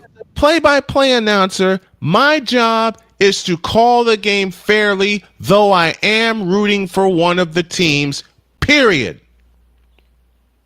If you see a mistake and you don't call it out, then you're a homer. I'll use Chris's example. Scott Howard, the fabulous radio voice of the Georgia Bulldogs, always says dogs doing this, dogs doing that. But what does he include? He includes what happens with the other team. His predecessor, the late great Larry Munson, who I've been a fan of, says the same thing. He is all about the Georgia Bulldogs. So is Scott Howard. But the thing that you're missing, Damien, along with others who criticize me, is that we call the game right down the middle, even though we're saying me especially when it comes to the Colts and the 49ers and the Bulls and the White Sox and everything like that. You got to call it right down the middle. And I'm calling this right down the middle. Caitlin Clark, every time she takes the floor, is being blackballed, and it pisses a lot of fans off. But the depth of any sport, the depth of any league, anything, is when you lose the objectivity of you're watching something, when you're able to say, I literally listened to Snowman was calling the game, and I was at work. Okay. I was not watching the game at all. I was just listening to Snowman's call, and I think it was the Washington game, the Mystics game. And literally, the Fever come down, score a basket, and I think they took like some kind of a lead. And I literally said to myself as I was picking hamsters, "Oh, there's going to be a foul on the other end." Yep. And what happens? This go down, and there's a whistle. There was a foul, and the Mystics at the free throw line shooting free throw. When you lose the objectivity, when people are able to say, "Oh, this is going to happen," and then it happens regularly over again. That's when people like Snowman start to walk away because they notice the pattern. Mm-hmm. And it loses all of it. It loses all the essence of sports. We watch sports because we want to see something we've never seen. Right. Because I cannot say it enough that if I cannot call the game correctly, if I cannot call the game objectively, though I am rooting for the Indiana Fever or the Indianapolis Colts or the San Francisco 49ers or anybody like that, I'm gone. Chicago Bears. That's Victor's job. Jeez. Wait, my job is what? The Bears? But in all seriousness, if I cannot call the game correctly, I walk. Mm-hmm. That has been my credo for 30 years, going on 31.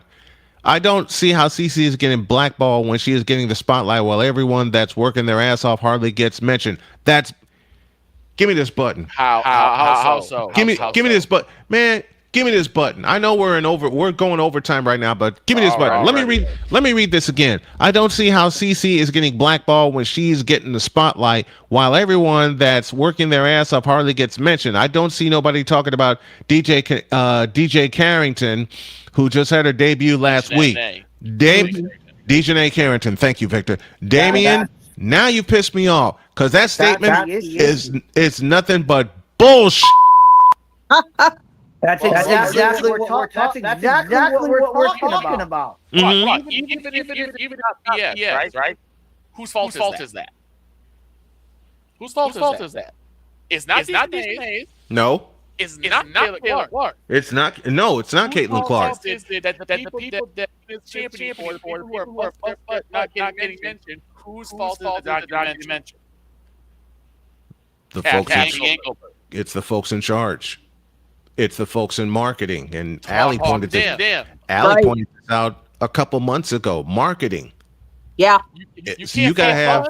It would be one thing if the league was if this were Caitlin coming out saying, "Hey, everybody, look at me." Right. That's not what's happening. Mm-mm.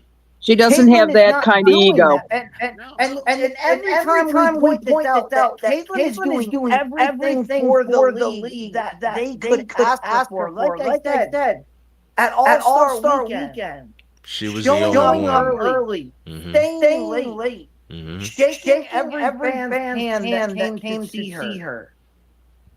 Those things are what promote the league. Yes. Those are what promote the league. That's why people want to see Caitlin Clark. It's not Caitlin's fault that she's the most popular person in the league. What happens is what we're saying is she embraced the fact that she is the most popular. Yes. We're pointing out that this league has a problem promoting their most popular person. Mm-hmm. That's what we're talking about, Damien. We're talking about how popular CC is despite all this bullshit. Yes. Everything that's happened to her, and she's still rising above it. Imagine where this would be if there were just people that would get out of her way. Damien, I'm gonna give you this. She would have her own logo. Like we wouldn't be talking about Jumpman. We'd be talking about CCQ. Yes. She would have a logo on her shoes. That's how many shoes she stole. She rivaled the Air Jordan. Yes. And no one thought that would be possible. Her popularity, and plus the fact, look, her popularity, plus the fact that she's a hell of a basketball player,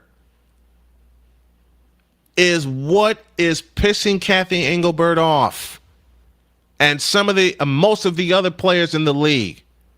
Brittany Griner, anybody? I am sick and tired. I want to come back and do the W. I do. This is what people don't understand. I'll explain again. I walked away because I couldn't call the game correctly. I couldn't be objective. And the game that made me stop altogether was the first time they played the Portland Fire. Why, you ask? Caitlin got 3 ghost fouls called in 2 minutes in the first quarter. And then the exchange with Stephanie White happened. And all the doggone normies were coming out and saying Caitlin Clark needs to go. And matter of fact, Emmanuel Acho said the same thing.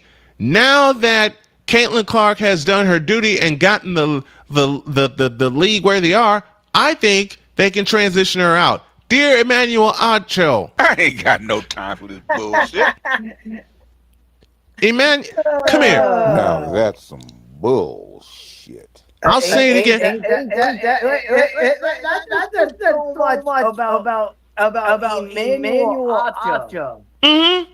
The same guy, this Emmanuel Acho that works his way through Fox Sports. Yep. How? By dating women behind the scenes, by various ways of getting on shows that he had no business being on. Speakeasy, anybody? Speakeasy, anybody? Get it pop. Now that he's made it popular, get out of the way. That's not how this works. They didn't do it to Larry Bird. Someone popular so that you can branch out. That they can branch out other people. Let me. When was the last? And now Damien asked this question: when was the last time y'all heard anyone mention AZ Fudd, who was drafted number 1 overall? Damien, obviously you don't pay attention. 2 weeks ago. Damien, obviously you don't pay attention because. Exactly. A rookie. First time a rookie won the 3-point contest. Damien, obviously you do not have seen my coverage of the W, which is indeed halted right now, because the first person I mentioned when the Wings played the Fever opening game, aside of Caitlin Clark, was AZ Fudd. Right. And by the way, she won a 3-point contest without the two best 3-point shooters in it. Right. Exactly. So now we need to have the ultimate realm of AZ Fudd versus Sabrina Ionescu, and throw Sophie Cunningham into that, and then we can have a discussion of, hey, this was fantastic. Everybody knew what was going to happen on the 3-point contest. Yeah. No one was shocked. There was not much of a roar when AZ won. Yeah. If Sabrina Ionescu were in that group, and AZ Fudd won, everybody would go nuts. Yes. Everybody would go nuts. Yes. That's right. But everybody saw what she did. Everybody saw what AZ did. And they said, all right, now bring it to Sabrina. Sabrina's the queen of the three. You know, for some reason, I liken it to when Barry Bonds got the the home run record over Hank Aaron, and but the thing was that was tainted for a different reason.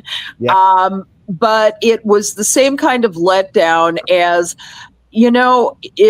you weren't seeing the best against the best. Right. You were seeing like the second tier of the besties. And that was what made this incredible accomplishment by a rookie sort of diminished, because if she had, like you were saying, Dietz, if she had taken on Sabrina Ionescu and still won, then we would have been really talking about a transformational player and a transitional player for the next kind of generation. If there was a final anything's possible. If there was a just a moment, Dietz. By the way, right? Allie pointed this out before the event happened. Yep. That Sabrina should have been there, and she wasn't even asked to be. Right. And that's a failure of leadership. Yep. They didn't even. What you have a chance to promote your league by putting your best people in it. Mm-hmm. Why would you ask Sabrina Ionescu, do you want to do? Hey, I understand. If you asked her, and Sabrina was like, nah, I'm not feeling it right now. They didn't even ask her. See, same with Caitlin Clark. She didn't participate in the 3-point contest because of an injured back.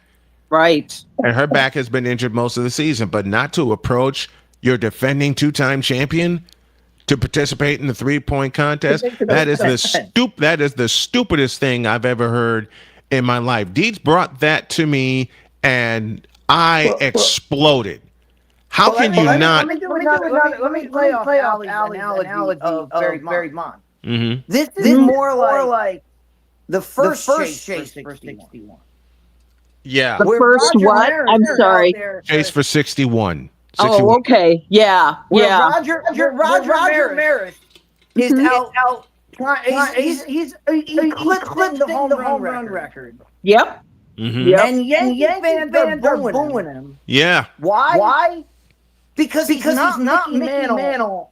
And because him and Mickey Mantle were in a neck and neck. Who's going to break the record? And every Yankee fan wanted to be Mickey Mantle. Yep.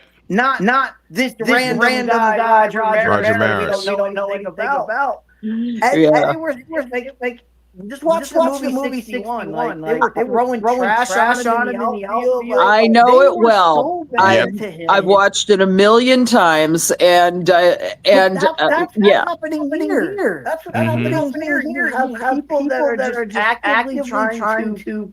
They're trying to actively destroy their sport while it's happening. While it's happening. And we get criticized as people are like, just get out of your way. Mm-hmm. How many times have we? Oh, you guys aren't telling the whole story. Like, what do you want to tell? Not telling a whole story. Are you kidding me? If you want to say everything's fine, everything's coming up. No, it's not. They have a path to victory, and they are blocking it at every single point. And I can honestly say we are the only ones that are pointing this out and being objective while doing it, because every other program, be it on television or on YouTube or what the hell ever, says everything is coming up roses. Meanwhile, one, they hate mentioning Caitlin Clark. Two, they hate mentioning the Indiana Fever. Because I caught a YouTube stream where the guy was covering the first time the Aces played the Fever in Las Vegas. And I just heard him say, we're cheering for Vegas. We're cheering for the Aces. Don't get it twisted. And then the Fever put a foot in their ass by 34 points. Yeah. Normies don't like that. Normies do not like, the folks that claim to be sports announcers on YouTube, and I've heard plenty of them,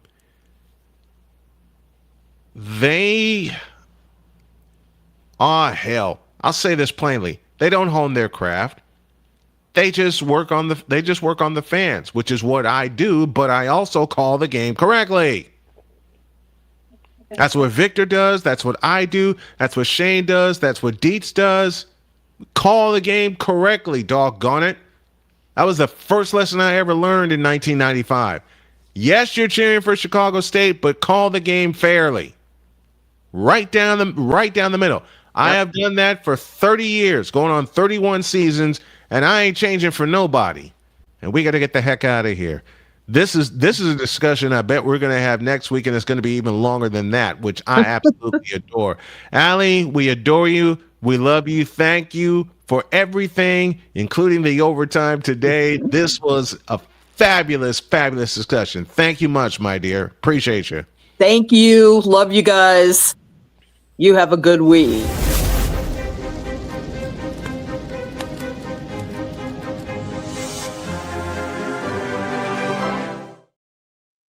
I got to get food.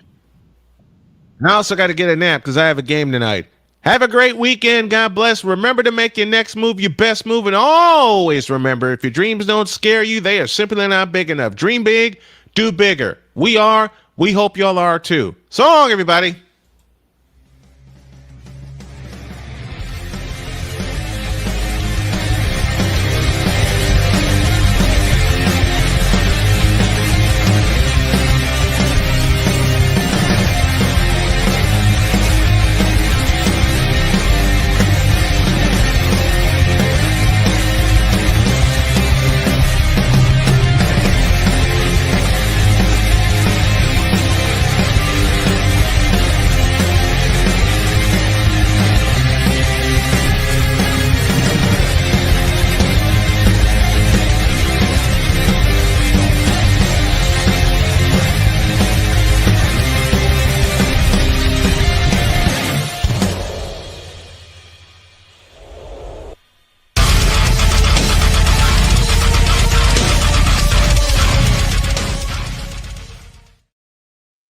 This one's for Damian Hernandez. Sing it with me. Use a troll. Troll! Use a troll. Troll! Use a troll.